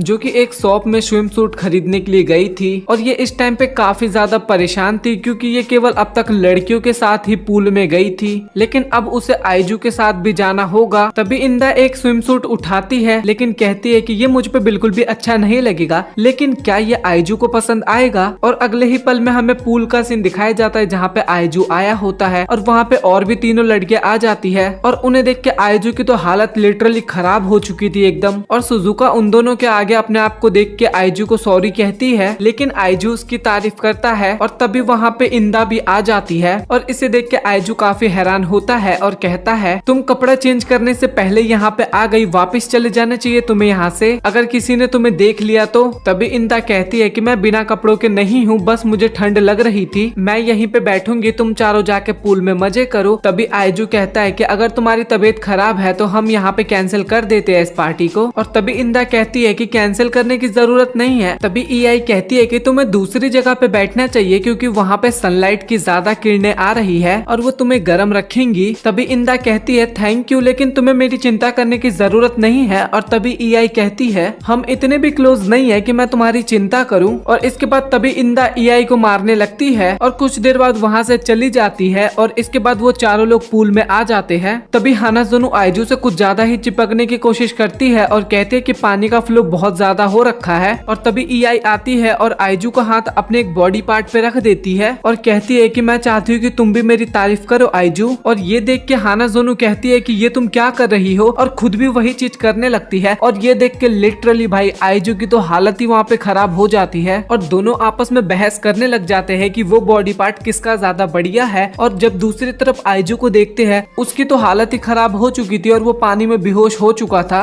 तभी वो दोनों आइजू को पानी से बाहर निकालते हैं और हानाज़ोनो कहती है कि हमें इसे सीपीआर देना होगा और सीपीआर देना स्टार्ट करती है, लेकिन वहाँ पे वो सीपीआर देने की जगह उसे किस करने लग जाती है। तभी ईआई हानाज़ोनो को दूर हटाती है और वो भी सीपीआर देने जाती है, लेकिन वो भी उसे सीपीआर देने की जगह किस करने लग जाती है। लेकिन हानाज़ोनो फिर से ईआई को दूर हटा के फिर किस करने लग जाती है और हमें दूसरी तरफ सुजुका दिखाई जाती है जो कि पानी में बह के दूसरी तरफ आ चुकी थी और मदद के लिए ये फोन के जरिए आवाज निकालती है, लेकिन इसकी बातों पे कोई ध्यान नहीं देता और इसकी ट्यूब भी फट जाती है, लेकिन ये किसी तरीके से किनारे पे आ जाती है, लेकिन वो वहाँ पे अकेली हो जाती है। और दूसरी तरफ हानाज़ोनो और ईआई उसे सीपीआर दे ही नहीं पा रहे थे और फाइनली वो दोनों डिसाइड करते हैं कि एक मेल लाइफ गार्ड को बुला के लाएंगे और वो उन्हें ढूंढने चले जाते हैं। लेकिन रास्ते में कुछ लड़के उन दोनों को छेड़ने लग जाते हैं। तभी एक लड़का हानाज़ोनो की बॉडी को टच करने वाला होता है और कहता है ये मेरा सपना था बचपन से। लेकिन तभी ईआई बीच में आके उसे रोक लेती है और इसे एक पंच करके नीचे गिरा देती है। तभी उसके दोस्त आ जाते हैं और ईआई को कहते हैं तुम्हें क्या लगा तुम लड़की हो तो बच जाओगी। तभी हमें दिखाया जाता है कि हानाज़ोनो और ईआई वहाँ पे फंस चुके हैं लड़कों के बीच में। सुजुका दूसरी तरफ खो चुकी है और इंदा एक साइड में अकेली बैठी हुई है और दूसरी तरफ आइजू जो कि मरने की कगार पे आ चुका है। तभी ईआई कहती है ठीक है मैं तुम्हारे साथ चलूंगी और वहीं दूसरी तरफ हानाज़ोनो को मेल लाइफ गार्ड को ढूंढने के लिए कहती है, लेकिन हानाज़ोनो उसे ऐसा करने के लिए मना करती है। तभी ईआई कहती है कि तुम आइजू के साथ ज्यादा लंबे समय से हो तो तुम्हारी चिंता उसको ज्यादा होगी। लेकिन तभी हानाज़ोनो कहती है कि हम दोनों में से कोई भी तुम्हारे साथ नहीं आएंगे। और तभी ईआई कहती है कि ये तुम क्या कह रही हो। तभी हानाज़ोनो कहती है कि ये सभी को पता है कि तुम आइजू को ज्यादा लंबे टाइम से डेट नहीं कर रही, इसीलिए तुम्हें उसके बारे में कुछ ज्यादा चीजें नहीं पता। तभी वो लड़का हानाज़ोनो को गलत जगह पे टच करने वाला होता है, लेकिन तभी वहाँ पे आइजू आ जाता है और कहता है कि तुम मेरी गर्लफ्रेंड के साथ ये क्या कर रहे हो। तभी वो दूसरा बंदा बोलता है कि तुम साइड हट जाओ, इसने मेरी दोस्त को मारा है। तभी हानाज़ोनो कहती है क्योंकि उसने मुझे पकड़ने की कोशिश किया था इसलिए मैंने उसे मारा। तभी वो लड़का कहता है कि किसने कहा हमें एक लड़के के साथ वो सब चीजें करना है, और वैसे तुम्हारे इन दोनों में से गर्लफ्रेंड कौन है, उसे लेके जाओ यहाँ से। और तभी आइजू कहता है कि ये दोनों ही मेरी गर्लफ्रेंड है। तभी वो बंदा कहता है तुम्हें लगता है मैं इस बात पे यकीन करूंगा। और तभी आइजू कहता है ये दोनों सच में मेरी गर्लफ्रेंड है। और तभी वो बंदा कहता है अगर ऐसी बात है तो तुम दोनों को किस करके दिखाओ। तभी वो मन में सोचता है अब ये फंस गया क्योंकि ये अपनी गर्लफ्रेंड के सामने किसी दूसरी लड़की को किस तो नहीं कर सकता। तभी आइजू कहता है बंद करो ये सब, मैं तुम्हारे सामने किस क्यों करूँ क्योंकि ये कोई शो थोड़ी ना चल रहा है। तभी ईआई आती है और आइजू को पकड़ के उसे किस कर लेती है और दूसरी तरफ हानाज़ोनो भी यही करती है। तभी ईआई कहती है कि अच्छा अब तो तसल्ली हो गई ना। और दूसरी तरफ हानाज़ोनो भी बोलती है कि हम दोनों ही इसके गर्लफ्रेंड है। तभी वो बंदे सोचते हैं कि मुझे नहीं पता था कि आजकल के बच्चे कुछ ऐसे हैं, और ये हरकतें देख के वो सब वहाँ से भाग जाते हैं। तभी हानाज़ोनो आइजू को कहती है कि तुम उठे कैसे और हम दोनों को ढूंढे कैसे। तभी हमें इंदा दिखाई देती है और उसके बाद हमें पास्ट का सीन दिखाया जाता है जहाँ पे इंदा ने देखा था कि हानाज़ोनो और ईआई को कुछ लड़के परेशान कर रहे थे। तभी इंदा आइजू को ढूंढने लगती है और वो देखती है कि आइजू एक जगह पे बेहोश पड़ा हुआ था, और तभी वो वहाँ पे रोने लगती है और कहती है कि तुम यहाँ पे ऐसे पड़े हुए हो और हानाज़ोनो और ईआई वहाँ पे मुसीबत में है। और ये सुनते ही आइजू वहाँ पे खड़ा हो जाता है और भागते हुए उन दोनों के पास जाता है। तभी प्रेजेंट में आइजू कहता है तो ये हुआ था। तभी आइजू ईआई को कहता है कि हानाज़ोनो को बचाने के लिए तुम्हारा थैंक्स, बट अपने आप को भी ऐसे रिस्क में मत डाला करो क्योंकि अगर तुम्हें कुछ हो जाता तो। और तभी ईआई हानाज़ोनो की बात को याद करती है कि तुम अभी आइजू को ज्यादा नहीं जानती। तभी इंदा पूछती है कि सुजुका कहाँ गई, और तभी हानाज़ोनो बताती है जब से हम पुल से बाहर निकले हैं हमने उसे नहीं देखा। ये सुन के आइजू काफी ज्यादा घबरा जाता है और कहता है क्या वो अभी भी वहीं पर है और उसे तो तैरना भी नहीं आता, और भागते हुए उसको ढूंढने के लिए जाता है। और दूसरी तरफ सुजुका जो कि फोन की मदद से अभी भी मदद मांग रही थी, लेकिन उसके फोन की बैटरी खत्म हो जाती है। और दूसरी तरफ आइजू जो कि चिल्ला चिल्ला के सुजुका को ढूंढ रहा था। सुजुका अपना हाथ हिला के आइजू को दिखाने की कोशिश करती है, लेकिन आइजू उसे नहीं देख पाता। और तभी सुजुका सोचती है कि अब मुझे अपने ही आवाज से उसे बताना होगा, लेकिन मेरी आवाज काफी धीमी है और शायद उसे सुनाई भी नहीं देगा। तभी सुजुका हिम्मत रख के अपनी आवाज निकालती है और आइजू बोलती है और आइजू उसे सुन भी लेता है। तभी आइजू उसे देखते हुए कहता है कि मुझे खुशी है कि तुम ठीक हो, और उसे उठा के ले जाने लगता है। और जाते वक्त सुजुका उसे किस कर लेती है और आइजू का चेहरा एकदम लाल हो जाता है और कहता है कि यहाँ पे काफी सारे लोग हैं, तो थोड़ा देख के किस किया करो। तभी इसके बाद आइजू बताता है कि मैं एक ब्रेक लेने वाला हूँ और इंदा भी मेरे साथ ही ब्रेक लेगी क्योंकि उसकी तबीयत ठीक नहीं है। तभी आइजू इंदा को कहता है कि मैंने तुम्हें नोटिस किया था जब मैं हानाजोनो और एआई से बात कर रहा था, तो तुम उन दोनों की चेस्ट देख रही थी। तभी इंदा कहती है कि ऐसा कुछ भी नहीं है। तभी आइजू कहता है कि चेंजिंग रूम में तुम कॉन्फिडेंट नहीं थी अपना स्विमसूट दिखाने के लिए, यही बात है ना। और तभी इंदा कहती है कि ऐसा कुछ भी नहीं है, मुझे सच में ठंड लग रही है। और तभी आइजू कहता है कि अगर ऐसा है तो तुमने मेलन सोडा क्यों मंगवाया है। और इंदा वहीं पे फंस जाती है। और तभी आइजू कहता है कि वो दोनों सच में काफी ज्यादा ब्यूटीफुल और गुड लुकिंग है, और तुम दोनों इंदा और सुजुका एक हाई स्कूल के मुताबिक बहुत ही ज्यादा सुंदर हो, और वो जो दोनों है वो काफी ज्यादा डिफरेंट है। तभी इंदा कहती है कि सुजुका अलग है, वो छोटी और क्यूट है, मैं तो बहुत ज्यादा लंबी हूँ और उतनी क्यूट भी नहीं हूँ। और तभी आइजू से खड़ा होने के लिए कहता है, और जैसे ही वो खड़ा होती है तभी उसका कपड़ा उतार देता है आइजू। और ये देख के इंदा उसे काफी ज्यादा मारती है, लेकिन आइजू वहाँ पे काफी ज्यादा हैरान खड़ा था और कहता है कि तुम तो इस स्विम सूट में काफी ज्यादा अच्छी लग रही हो। और तभी उसे हग करते हुए कहता है, क्या तुम बता सकती हो कि मेरा दिल कितनी जोर से धड़क रहा है? मैं फील कर सकता हूँ कि तुम्हारा दिल काफी तेज धड़क रहा है। तभी इंदा आइजू को कहती है कि तुम्हारा दिल मेरे दिल से ज्यादा तेज धड़क रहा है। तभी आइजू कहता है कि मैं तुम्हारे इतने ज्यादा क्लोज हूँ कि हम दोनों आपस में दोनों की दिल की धड़कन काफी अच्छे से सुन सकते हैं, और ये सिर्फ मैं तुम्हारे साथ कर सकता हूँ। बात ये नहीं होती कि कौन कितना ज्यादा सुंदर है या फिर कौन बेकार, तुम सभी बहुत ही ज्यादा यूनिक हो और अट्रैक्टिव हो। और ये देख के इंदा काफी ज्यादा ब्लश करने लग जाती है, और ऐसा देख के आइजू उसे किस करने के लिए जाता है, और वो दोनों एक दूसरे को किस करते हैं और मन में दोनों आपस में लव यू बोलते हैं। फिर इसके बाद वो दोनों भी पूल में जाने लगते हैं, और तभी हानाजोनो कहती है कि तुम्हारा स्विमसूट तो काफी ज्यादा क्यूट सा है। और तभी इंदा कहती है कि नहीं, ऐसा भी नहीं है। तभी आइजू कहता है, तो चलो अब तो हम सभी साथ है, तो चलो अब पूल डेट शुरू करते हैं। और इसके बाद एक एक करके आइजू सभी के साथ काफी ज्यादा टाइम स्पेंड और मजे करता है, और ये सभी लोग काफी ज्यादा खुश होते हैं। और लड़कियां आइजू को कहीं पे लेके जा रही होती है, तभी रास्ते में आइजू को एक लड़की दिखती है, और जैसे ही दोनों का आई कांटेक्ट होता है, फिर से वो सोलमेट वाला करंट उनके बीच में दौड़ता है। और इसके बाद वो लोग आगे निकल जाते हैं, और अगले दिन केमिस्ट्री लैब के पास आइजू फिर से आता है और कहता है कि वो मेरी सोलमेट थी। और जैसे ही वो अंदर चेक करता है, वहाँ पे एक दूसरी लड़की होती है, और वो लड़की आइजू से उसका नाम पूछती है। तभी आइजू से अपना नाम बताता है, और तभी लड़की अपना नाम बताती है, याकुजन कुसेरी। और तभी वो आइजू को एक ड्रग ऑफर करती है, लेकिन आइजू उसे मना कर देता है, लेकिन वो फिर भी उसे पकड़ा देती है। और तभी आइजू कहता है कि मैं यहाँ पे क्लब ज्वाइन करने नहीं आया हूँ, मैं यहाँ पे किसी को ढूंढ रहा हूँ। तभी याकुजन कहती है कि यहाँ पे ताका झाकी मत करो, और तभी आइजू उसकी ड्रिंक पीने लगता है। तभी याकुजन आइजू को एक नई चीज दिखाती है, और ये चीज उसी ने क्रिएट की थी। तो मैग्नेट किसी भी मेटल के पास लेके जाए तो वो मेटल उसमें चिपक जाता है, और उसी तरीके से इस ड्रग को पीने से तुम्हारी बॉडी मेटल की तरह बन जाएगी। तभी वो बोलती है कि चलो तो इसे एक बार पी के ट्राई करो, और आइजू हिचकिचाते हुए कहता है कि मैं इसे पी के ट्राई करूँ। तभी याकुजन कहती है कि अगर जब तक पियोगे नहीं तब तक पता कैसे चलेगा,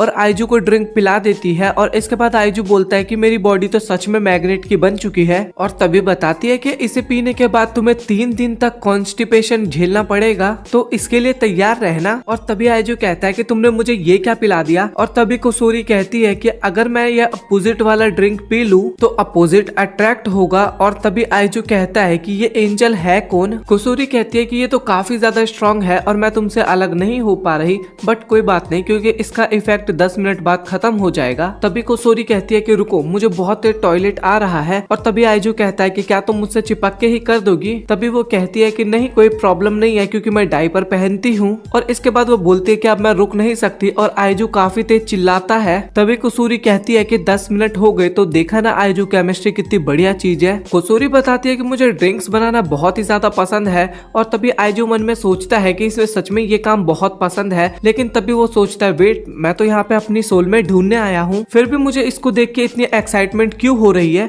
और तभी कुसूरी कहती है क्या तुम मेरी क्यूटनेस पे मर रहे हो ना। और तभी कुसूरी कहती है कि जो ड्रिंक तुमने पी थी वो एक लव पोशन था। और इसके बाद आइजू शॉक्ड हो जाता है और तभी कुसूरी कहती है कि मुझे तुम पसंद आ गए हो और आई लव यू आइजू कहती है और मन में सोचती है कि मैंने इसे लव पोशन पिलाया है तो ये मुझे मना नहीं कर पाएगा। और जैसे ही आइजू की तरफ देखती है तो वो उल्टी कर रहा होता है। तभी कुसेरी चिल्लाते हुए कहती है कि तुम्हें एक लड़की ने प्रपोज किया है और तुम ये कर रहे हो। तभी आइजू कहता है ये देखो बोल भी कौन रहा है जिसने हक करते हुए टॉयलेट कर दिया। और वो कहता है कि मैं लव पोशन को निकालने की कोशिश कर रहा हूँ। तभी कुसेरी कहती है कि मुझे लगता है कि ये मुझे पसंद नहीं करता और रोने लग जाती है। और तभी आइजू कहता है कि मैं तुम्हें पसंद करूँ वो भी किसी ड्रग के कारण तो ये फीलिंग्स नहीं होती। और इसके बाद आइजू को कुछ होने लगता है और तभी कुसूरी सोचती है कि कहीं मैंने ये ड्रग ज्यादा स्ट्रॉन्ग तो नहीं बना दिया। और इसके बाद कुसूरी एक दूसरा ड्रिंक ला के देती है और कहती है कि तुम ये ड्रिंक पी लो, इससे लव पोशन का असर खत्म हो जाएगा। लेकिन आइजू वो ड्रिंक पीने के हालत में तो बिल्कुल भी नहीं था। तो कुसूरी कहती है कि अब कोई रास्ता नहीं है और इसके बाद वो खुद ड्रिंक पी लेती है और आइजू को किस करते हुए उसके मुंह में डाल देती है ड्रिंक। और इसके बाद आइजू ठीक हो जाता है। और तभी कुसूरी कहती है कि ड्रग का असर तो अब खत्म हो गया है। तभी आइजू कहता है लेकिन फिर भी तुम मुझे काफी ज्यादा क्यूट लग रही हो और दोनों आपस में काफी ज्यादा ब्लश करने लगते हैं। तभी कुसूरी आइजू के सामने झुक के आई लव यू बोलती है और कहती है कि तुम जो बोलोगे मैं वो करूंगी, बस मुझे अपनी गर्लफ्रेंड बना लो। तभी आइजू कहता है कि प्लीज अपना सर ऊपर करो। और तभी इसकी बॉडी बड़ी होने लगती है और ये कोई और नहीं वही लड़की थी जिसके साथ कल सोलमेट वाला करंट दौड़ा था आइजू के सामने। और ये देख के आइजू काफी हैरान हो जाता है। और तभी कुसूरी बताती है कि जब मैंने तुम्हें न्यूट्रीलाइजर पिलाया तो शायद मैंने भी पी लिया होगा। वैसे मैं असलियत में ऐसी दिखती हूँ बट एक ड्रग की वजह से मैं छोटी हो जाती हूँ। और वैसे मैं 3rd ईयर की स्टूडेंट हूँ और केमिस्ट्री लैब की प्रेसिडेंट भी। और तभी आइजू मन में सोचता है ये तो सीनियर है और काफी ज्यादा एक्साइटमेंट भरा। और तभी आइजू भी नीचे झुकते हुए कहता है कि मैं तुम्हें अपनी गर्लफ्रेंड बनाने के लिए तैयार हूँ। इसके बाद आइजू फिर से उन चारों के सामने कुसूरी की कहानी बताता है और पूछता है क्या मैं इसे अपनी गर्लफ्रेंड बना लूं।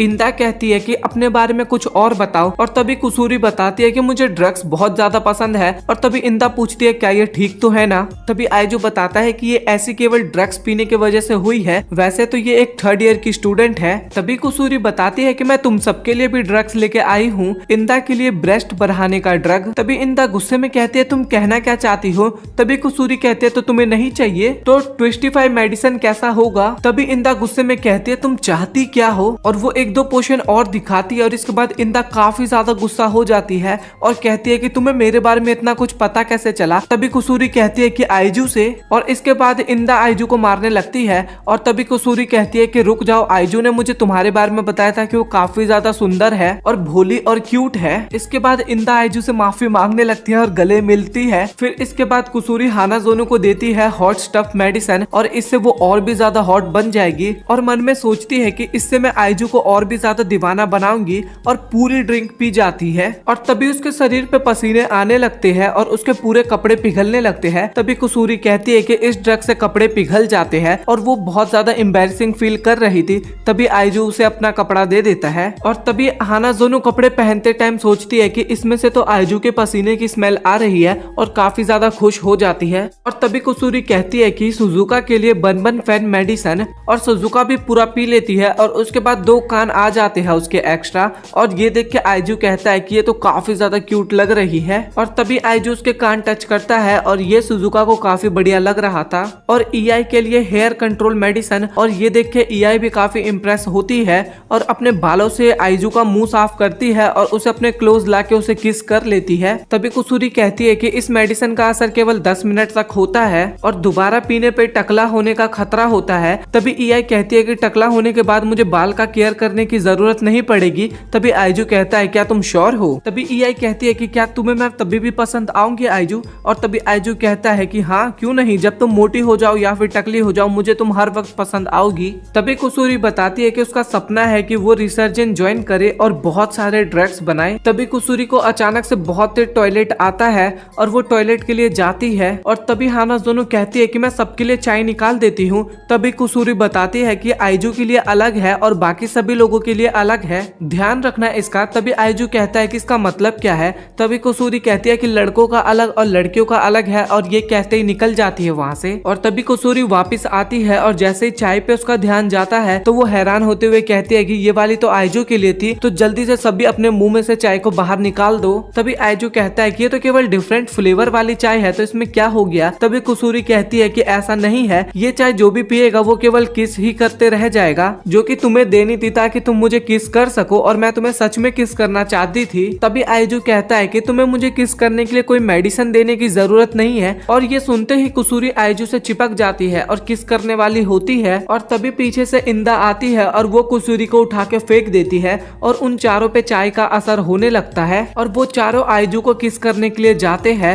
और तभी कुसूरी सोचती है कि फिर से मैंने गड़बड़ कर दिया और हमेशा यही होता है, और तभी आइजू को वहां से भागने के लिए कहती है। तभी कुसूरी बताती है कि ये ड्रग्स का साइड इफेक्ट है। तभी आइजू कहता है कि तुम चाहती थी मैं ऐसा बन जाऊं। तभी कुसूरी बताती है कि केवल लड़कियों पे इस टाइप का असर करता है, लड़कों पे नहीं, और ये बहुत ही ज्यादा पावरफुल हो चुके हैं, एक किस ज़ॉम्बी बन चुके हैं, और अगर ये तुम्हें पकड़ लेंगे तो हमेशा तुम्हें किस करते ही रहेंगे। तभी आइजू मन में सोचता है फिर तो ये जन्नत जैसा होगा। तभी कुसूरी बताती है कि अगर इन्हें मेडिसिन नहीं दिया तो ये हमेशा ऐसे ही बन जाएंगी। तभी आइजू पूछता है कि कितने देर में इनके शरीर में मेडिसिन पूरा फैल जाएगा। तभी कुसूरी बताती है कि सिर्फ 1 घंटे में। और तभी आइजू कहता है तो हमें जल्दी से इन्हें मेडिसिन देना होगा। आइजू और कुसूरी केमिस्ट्री लैब की तरफ भाग रहे होते हैं क्योंकि लड़कियों को ठीक करने की मेडिसिन वहीं पे थी। ईआई उन चारों लड़कियों को अलग अलग होने के लिए कहती है और भागते वक्त आइजू भी कुसूरी को कहता है कि हम भी अलग हो जाते हैं, और इसके बाद ये दोनों ऐसा ही करते हैं। तभी सुजुका आइजू के पीछे थी और तभी आइजू कहता है कि मैं सही था, ये मेरा ही पीछा कर रही है और ये बाकियों से स्लो है, और जब तक बाकी मुझे पकड़े तब तक मैं यहाँ से दूर भाग जाता हूँ। और तभी सुजुका वहाँ पे गिर जाती है और तभी आइजू उसके पास आके पूछता है क्या तुम ठीक तो हो ना। और तभी वो उसे उठा के नर्स के रूम में लेके जाता है, लेकिन वो रूम बंद होता है और इसके बाद आइजू उसे खुद ही ट्रीट करने लग जाता है। और आइजू उस टाइम पे भूल चुका था कि सुजुका के ऊपर मेडिसिन का असर है, और जैसे ही उसे याद आता है तब तक में बहुत देर हो चुकी थी। और आप लोग सोच रहे होंगे कि ये लोग ऐसे क्यों भाग रहे हैं, तो आप एपिसोड नंबर 7 जाके देखो, उसमें आपको सब चीज क्लियर हो जाएगा। इसके बाद सुजुका आइजू को पकड़ के लगातार किस करने लग जाती है और हद से ज्यादा किस करने लग जाती है सुजुका, और आइजू भी भाई इसको एंजॉय तो कर रहा था। इसके बाद तभी आइजू उसे दूर हटाता है और कहता है कि मुझे तुम्हें ठीक करना ही होगा, और आइजू सुजुका को कपड़े टांगने वाले हैंगर के ऊपर टांग के चला जाता है। फिर आइजू के पीछे इंदा और हानाजोनु पड़ते हैं और इंदा हानाजोनु को घुमा के सीधा आइजू के ऊपर फेंकती है, और इस कारण आइजू नीचे गिर जाता है और उन दोनों के हाथ से पकड़ा जाता है। और इसके बाद इंदा और हानाजोनु दोनों मिलके बारी बारी आइजू को किस करने लग जाते हैं। तभी आइजू कहता है कि मेरा दिमाग तो एकदम ब्लैंक होते जा रहा है, और ये दोनों सुजुका से काफी ज्यादा स्ट्रॉन्ग है। तभी सुजुका और हानाजोनु आपस में लड़ने लगते हैं, और तभी आइजू कहता है कि ये दोनों ज़ॉम्बी बनने के बाद भी आपस में लड़ रहे हैं। और तभी आइजू उन दोनों को पास मिला के आपस में ही किस करवा देता है, और इसके बाद वो दोनों काफी ब्लश करने लगते हैं, और इसके बाद वो दोनों आपस में किस करने लग जाते हैं। और तभी आइजू कहता है कि इन दोनों ने किस करने वाली मेडिसिन पी है, और ये दोनों काफी ज्यादा क्लोज भी है और हर दिन लड़ते भी रहते हैं। तभी उसको याद आता है और कहता है कि मेरे पास ये सब देखने का टाइम नहीं है और मुझे अभी केमिस्ट्री लैब जाना है। भागते हुए जाता है और जैसे ही गेट खोलता है तो वहाँ पे उसे ईआई देखने को मिलती है, और ये देख के वो तुरंत ही गेट बंद कर देता है। जैसे ही ईआई बाहर आती है तो उसे वहाँ पे कोई भी नहीं दिखता क्योंकि आइजू एक बॉक्स में छुप जाता है। तभी आइजू उसके अंदर कहता है कि मेरे पे ज्यादा टाइम नहीं है क्योंकि ये मुझे बहुत जल्द ढूंढ लेगी, लेकिन अभी भी मुझ पे उम्मीद है क्योंकि कुसूरी अगर इस बीच लैब पहुंच जाए तो बहुत बढ़िया रहेगा। और जैसे ही वो अपने बगल में देखता है तो वहाँ पे ऑलरेडी कुसूरी बैठी होती है, और ये देख के आइजू काफी तेज चिल्लाता है और कहता है कि तुम यहाँ पे क्या कर रही हो। तभी वो बताती है कि मैंने लैब में जाने का ट्राई किया था बट ईआई ने मुझे देख लिया तो मैं इसलिए यहीं पे आके छुप गई। तभी आइजू कहता है कि ईआई को तो मुझे ढूंढना चाहिए ना क्योंकि वो मुझे किस करना चाहती है, लेकिन तभी कुसूरी कहती है कि उसको पता चल चुका कि हम दोनों एक ही टीम में हैं। तभी आइजू कहता है कि ज़ॉम्बी बनने के बाद भी ये काफी ज्यादा इंटेलिजेंट है और ऐसे में तो वो हम दोनों को ढूंढ लेगी। तभी कुसूरी कहती है कि तुम उसका ध्यान भटकाओ और मैं तुरंत लैब में चली जाऊंगी। और तभी आइजू कहता है कि अगर मैंने ऐसा किया भी तो ईआई समझ जाएगी कि मैं उसका ध्यान भटका रहा हूँ और वो तुम्हें पकड़ लेगी। तभी मन में सोचता है आइजू क्या करूँ अब मैं, और अगर मैंने जल्दी कुछ नहीं किया तो ये हमेशा के लिए ऐसे ही हो जाएंगी और मुझे उन्हें बचाना होगा। तभी कुसूरी रोते हुए कहती है कि मैं हमेशा ऐसा ही करती हूँ, ड्रग्स हमेशा मुसीबत खड़ी करती है और मैंने अपने सारे केमिस्ट्री लैब्स के मेंबर्स को खो दिया और मैं तुम्हें बहुत ज्यादा प्यार करती हूँ और मैं तुम्हारे लिए मुसीबत खड़ी नहीं करना चाहती और मैं चाहती हूँ कि तुम मुझे हेट ना करो और बस बहुत हो गया, अब मैं हमेशा के लिए ड्रग्स बनाना बंद कर दूंगी, मुझे माफ कर दो आइजू। और कुसूरी के पास हमेशा एक रिवर्सिंग मेडिसिन का डोज होता है और तभी आइजू कहता है कि हमें बस एक चाहिए, इससे हम ईआई को ठीक कर सकते हैं। और तभी कुसूरी उसे पीने लग जाती है और तभी फिर चिल्लाते हुए आइजू कहता है कि ये तुम क्या कर रही हो। और तभी तभी उसके हाथ से मेडिसिन गिर जाता है और तभी कुसूरी कहती है कि ये तुमने क्या कर दिया। तभी आइजू कहता है कि यही तो मैं तुमसे पूछ रहा हूँ, क्योंकि वो डोज तो ईआई के लिए था ना।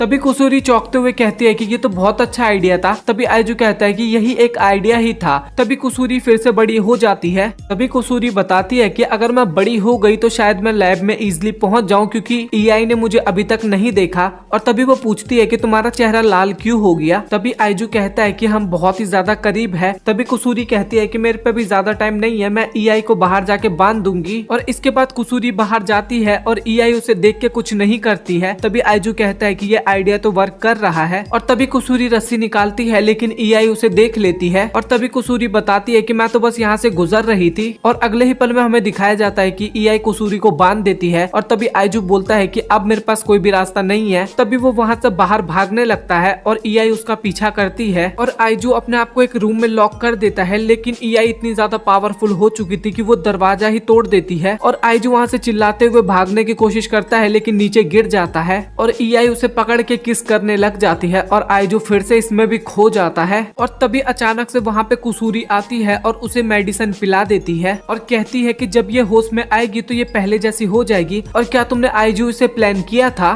तभी आइजू कहता है कि मैं इसे प्लान तो नहीं कह सकता, बट मैंने इसका ध्यान भटकाया कि जब तक तुम ठीक हो जाओ। तभी कुसूरी चौंकते हुए कहते हैं कि हाँ तुमने सही कहा, जब मैं छोटी हुई तो मैं उस रस्सी से अपने आप बाहर निकल गई। और तभी कुसूरी बताती है कि चलो अब बाकियों को भी मेडिसिन दे दे। और तभी वो चारों लड़कियां उठती है। हानाज़ोनो दिखाई जाती है जो कि अपने मदर के पास जाती है और उसकी मदर उसके कान में कुछ कहती है। और ये सुन के हानाज़ोनो काफी ज्यादा हैरान होती है और वो कहने के बाद उसकी मदर वहां से चली जाती है। और अगले ही सीन में हमें एक फ्लावर पार्क दिखाया जाता है जहाँ पे सभी लोग आए होते हैं और यहाँ पे आने का आइडिया हानाज़ोनो का ही था। तभी हानाज़ोनो आइजू को कहती है कि मैं यहाँ पे तुम्हारे साथ हमेशा से आना चाहती है और मैं तुम्हें बताना चाहती हूँ। और तभी वहाँ पे एक अनाउंसमेंट होती है, बुके टॉस इवेंट स्टार्ट होने वाला है। तभी हानाज़ोनो बताती है कि ये पार्क की एक फेमस एक्टिविटी है, जो भी बुकों को कैच करता है उन्हें एक वेडिंग ड्रेस गिफ्ट की जाती है और उसका उसके पार्टनर के साथ एक फोटो शूट होता है। और तभी आइजू कहता है कि हमें इसमें हिस्सा लेना चाहिए। और ये सुनने के बाद कुसूरी काफी ज्यादा एक्साइटेड हो जाती है। और तभी हानाज़ोनो मन में सोचती है कि वेडिंग ड्रेस को पहनना मेरा बचपन से ही सपना था और आज मैं फाइनली उसे सच कर सकती हूँ। और इवेंट स्टार्ट होता है और वहाँ पे एक बहुत ही तगड़ी लड़की बोलती है, बुके को पकड़ लेना ताकि मैं और यू फोटो शूट कर सके। और उसके असिस्टेंट कहते हैं ओके कैप्टन। और तभी आइजू पूछता है कि ये लोग कौन है। और तभी ईआई बताती है कि गोरिल्ला सिंडिकेट, ये एक जापानीज बाइक गैंग है। तभी हानाज़ोनो कहती है कि हम क्यों ना साथ मिलके काम करें और इवेंट जीतने के बाद डिसाइड करें कि फोटोशूट पे कौन जाएगा। और इसके लिए सभी लड़कियां मान जाती है। और तभी आइजू कहता है कि सुजुका को पीछे रहने देते हैं। और तभी इंदा कहती है कि सच में, क्योंकि ये पीछे रह सकती है। और तभी आइजू कुसूरी का नाम लेता है और वो तभी एक मेडिसिन को पी के फिर से अपने नॉर्मल साइज में आ जाती है। और तभी आइजू बाइकर गैंग के फ्लैग को देखता है और कहता है कि हमारा भी एक फ्लैग होना चाहिए। और एक टॉवल पे आइजू फैमिली लिख के एक फ्लैग बना लेता है। और ये देख के वो सभी लड़कियां काफी इमोशनल हो जाती है और फिर तैयार होते हैं इवेंट के लिए। तभी एंकर कुछ रूल को समझाता है कि फिजिकल अटैक बैन है और जो बुके को टॉस करेगा वो है फॉर्मल इंटरनेशनल शॉट पुटर। और ये और कोई नहीं, आइजू के स्कूल के वाइस प्रिंसिपल ही होती है। तभी आइजू कहता है कि मुझे पता था कि ये एथलीट है, लेकिन शॉट पुट खेलती थी ये। तभी इंदा कहती है मुझे तो लगता है सभी स्पोर्ट्स खेल सकती है। तभी आइजू कहता है कि ये इंसान ही है ना।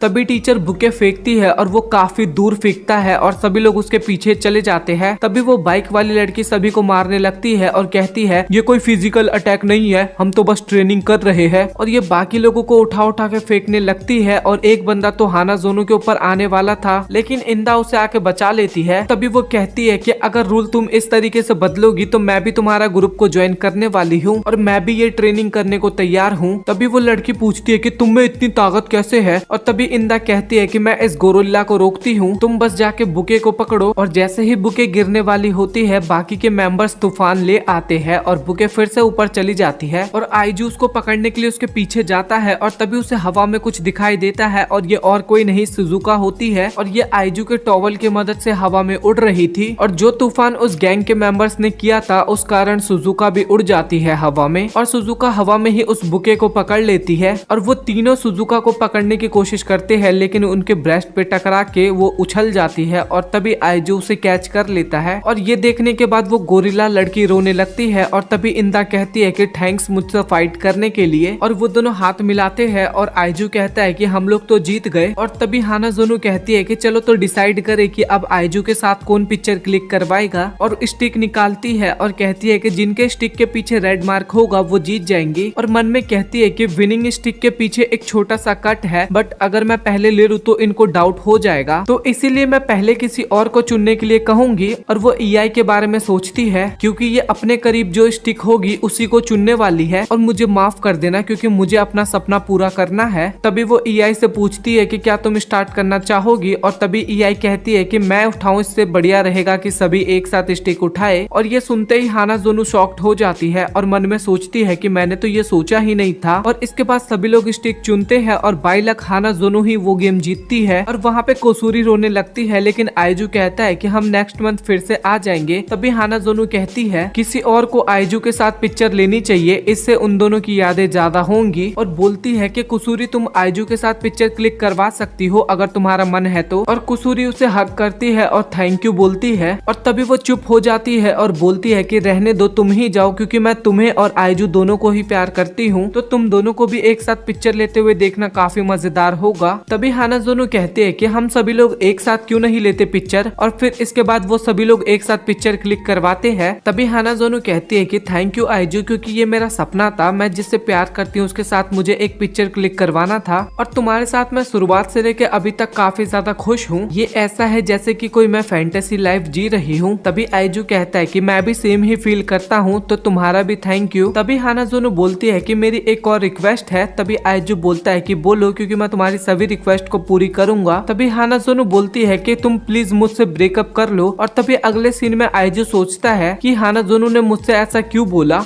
मुझे उससे ये पता करना ही होगा। और जैसे वो हानाज़ोनो के पास जाता है तो वो देखता है कि वहाँ पे वो होती ही नहीं है। और तभी वहाँ पे एक औरत आती है और वो बताती है कि तुम्हारी गर्लफ्रेंड यहाँ से चली गई। मैंने जैसे ही उसे फोटो दिया तभी वहाँ पे एक कार आई और वो उसे लेके चली गई। और आइजू उसे कॉल करता है लेकिन वो लगता ही नहीं है, तो वो सीधा वो हानाज़ोनो के घर पहुंच जाता है। और इतना बड़ा घर देख के वो काफी ज्यादा शॉक्ड होता है और गेट पे वो हानाज़ोनो का नाम चिल्लाने लगता है। और तभी हानाज़ोनो उसे चुप होने के लिए बोलती है। और तभी वहाँ पे सिक्योरिटी गार्ड आ जाता है, लेकिन उसे वहाँ पे कोई भी नहीं दिखता, तो वो वापस चला जाता है। तभी आइजू पे एक कॉल आता है और वो हानाज़ोनो का ही होता है। और तभी आइजू बताता है कि मैं ऐसे ही ब्रेकअप नहीं कर सकता बिना किसी रीजन के। और तभी हानाज़ोनो बोलती है कि रीजन है मेरे पास कि मैं तुमसे प्यार नहीं करती। तभी आइजू बोलता है कि मुझसे झूठ मत बोलो और मैं कहीं नहीं जाने वाला जब तक तुम मुझे सच नहीं बताओगी। तभी हानाज़ोनो बताती है कि मेरी मदर को सब कुछ पता चल गया है हमारे बारे में और बाकियों के बारे में। और तभी आइजू कहता है मतलब इतनी सारी लड़कियों को डेट करना मेरा, उसके बारे में भी। हानाज़ोनो बोलती है कि मैंने अपनी मम्मी को बताया कि मैं तुम्हारे साथ कितना खुश हूँ, लेकिन उसके बाद भी वो नहीं मानी और अब उन्होंने मेरा स्कूल चेंज करवाने का डिसाइड कर लिया है और कल मुझे दूसरी जगह पे भेज रही है। और वो ऐसी ही है, पैसे का इस्तेमाल करके वो कुछ भी कर देती है। और तभी वहाँ पे पीछे से हानाज़ोनो की मदर आ जाती है और उसे वहाँ से ले जाती है और बोलती है कि हानाज़ोनो को दोबारा कांटेक्ट करने की कोशिश मत करना और तुम्हारे जैसे बच्चे को मैं चंद मिनट में ठिकाने लगा सकती हूँ। आइजू बोलता है कि मुझे हानाज़ोनो से बात करने दो, लेकिन तभी वहाँ पे सिक्योरिटी गार्ड आ जाता है और वो उसे पकड़ लेता है।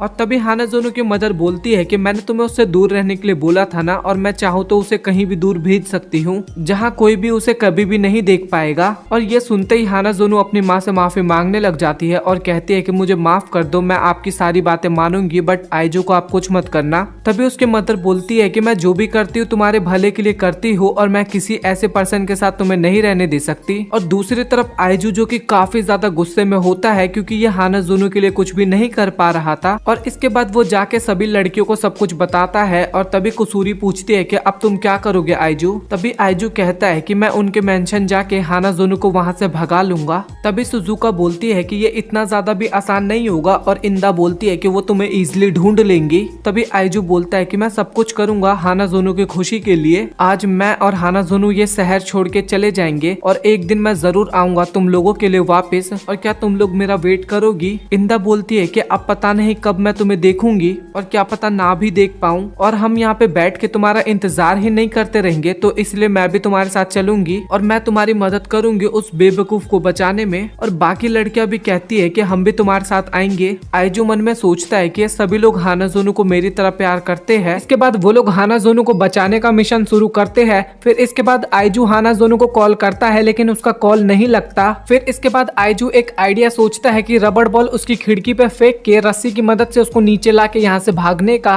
और आइजू जब बॉल फेंकता है तो उससे गलत निशाना लगता है और उसके बाद वो बॉल भी खो जाता है और वो लोग बॉल को ढूंढने लग जाते हैं। तभी इंदा को एक बिल्ली दिखती है जिसके पास बॉल होता है और इंदा उस बिल्ली को पकड़ती है। तभी वो भाग जाती है वहाँ से और वो लोग पीछा करते हैं बट उस बिल्ली को पकड़ ही नहीं पाते। तभी सामने ईआई आ जाती है। तभी वो बताती है कि एक बिल्ली को पकड़ने का सबसे इफेक्टिव तरीका है कि उसे लात मार दो। तभी आइजू उसे ऐसा करने के लिए मना करता है और उसी टाइम पे वहाँ पे सिक्योरिटी गार्ड आ जाते हैं और वो सभी लोग एक पेड़ के पीछे छिप जाते हैं। और तभी वो बिल्ली वहाँ से बाहर निकलता है और सिक्योरिटी गार्ड बिल्ली देख के वहाँ पे चला जाता है वापिस। और तभी आइजू बोलता है कि अब तो बॉल भी चली गई। और तभी ईआई बोलती है कि इनके पास बिल्ली है तो शायद वो भी होगा। और डोर के पास जाके देखते हैं और वहाँ पे एक छोटा सा डोर होता है। और तभी सुजुका बोलती है कि यहाँ से तो केवल एक बच्चा ही जा सकता है। तभी इंदा कुसूरी को बोलती है कि क्या तुम्हारा ड्रग हमें और छोटा बना सकता है। तभी कुसूरी बताती है कि मेरे पे छोटा बनाने वाला तो ड्रग नहीं है बट मेरे पास इमोर्टैलिटी का फेलियर ड्रग है। और तभी ईआई कुछ पत्थर्स लेके आती है और उसकी मदद से वो डोर ओपन कर देती है। और ये देख के इंदा काफी ज्यादा हैरान हो जाती है और कि मैंने डोर लॉक का लोकेशन और टाइप पता किया और पत्थर को करेक्ट एंगल और स्पीड से फेंका जिस कारण डोर ओपन हो गया। तभी वो बोलती है कि जल्दी करो अब हमें अंदर जाना चाहिए। और तभी आइजू ईआई का हाथ पकड़ते हुए कहता है कि तुम्हारे हाथ में से तो ब्लड निकल रहा है। और इसके बाद इंदा उसके हाथ में एक बैंडेज लगाती है। तभी इंदा बोलती है कि तुम्हें ये सब करने की जरूरत नहीं थी। और तभी ईआई बताती है कि और मेरे पास कोई ऑप्शन नहीं था, दरवाजा खोलने का एक यही तरीका था। और तभी वो लोग अंदर जाते हैं और उनके सामने एक बहुत ही खतरनाक सा डॉग आ जाता है और आइजू सबको वहाँ से बाहर भागने के लिए कहता है। और बड़ी मुश्किल से बच के ये लोग बाहर आते हैं और जब देखते हैं तो वहाँ पे सुजुका होती ही नहीं है। और जैसे ही आइजू अंदर देखता है तो सुजुका अंदर ही होती है और वो काफी ज्यादा डर चुकी होती है।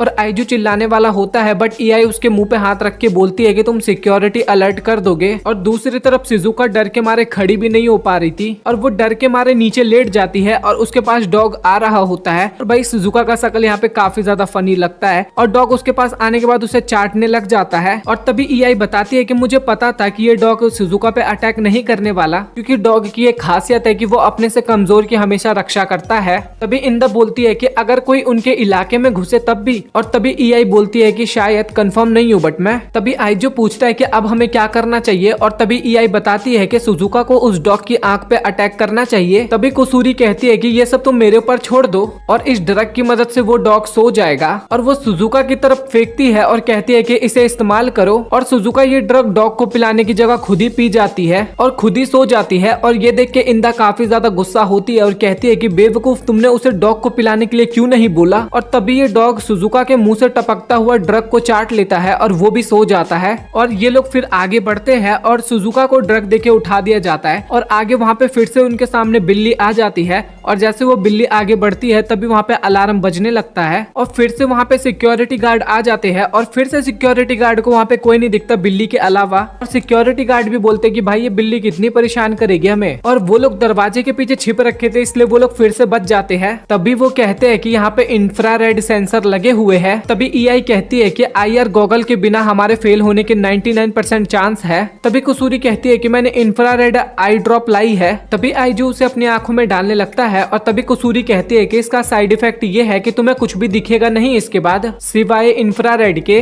तभी आइजू कहता है कि क्या ये तुम मुझे पहले नहीं बता सकती थी। और तभी इंदा कहती है कि कुसूरी तुमने इसे गिरा दिया है। तभी ईआई कहती है कि क्या ये एड्रेस। और तभी अचानक से कुसूरी उसके हाथ से वो कागज छीन लेती है और कहती है कि नहीं नहीं ये तो कुछ भी नहीं है। तभी इंदा कहती है कि तुमको छुपा रही हो ईआई। और तभी ईआई कहती है कि शायद ये एड्रेस ये फॉरेन रिसर्च टीम का एड्रेस था। और तभी ये सुन के इंदा को याद आता है कि सुजुका का ये सपना है कि उसे एक रिसर्च टीम में जाना है। तभी ईआई कहती है कि अगर ये आज अपनी एप्लीकेशन पोस्ट नहीं करेगी तो शायद इसका टाइम निकल जाएगा। तभी आइजू कहता है कि तुम्हें ये ईयर ड्रॉप को यूज करना इतना जरूरी था क्या। तभी कुसूरी बताती है कि हानाजोनो को मैंने मुसीबत में डाला था लेकिन उसके बाद भी वो मेरी फ्रेंड थी तो इसलिए हानाजोनो मेरे लिए रिसर्च टीम से ज्यादा इंपॉर्टेंट है। और आइजू सामने का रेज देख के काफी ज्यादा घबरा जाता है और कहता है कि ये तो टॉम क्रूज भी नहीं कर सकता या फिर कोई भी हॉलीवुड के स्टार नहीं कर सकते। तभी आइजू कहता है कि ये रेज ज्यादा ऊपर तक नहीं है तो हम इस सेंसर के ऊपर से जा सकते हैं। तभी इंदा कहती है कि लेकिन हम जाएंगे कैसे। तभी आइजू कहता है कि कॉरिडोर काफी ज्यादा चौड़ा है तो हम सीधे तो नहीं जा सकते। तभी ईआई कहती है कि काम हो सकता है अगर दो लोग सफिशिएंट स्ट्रेंथ के एक साथ काम करें, पर यहाँ पे आइजू के अलावा हम सभी लड़कियां हैं। और इसके बाद वो सभी लोग इंदा की तरफ देखने लगते हैं और तभी इंदा पूछते है कि क्या हुआ, और इसके बाद आइजू और इंदा को एक साथ बांध दिया जाता है। तभी इंदा चिल्लाते हुए कहती है कि मैं भी तो एक लड़की ही हूँ।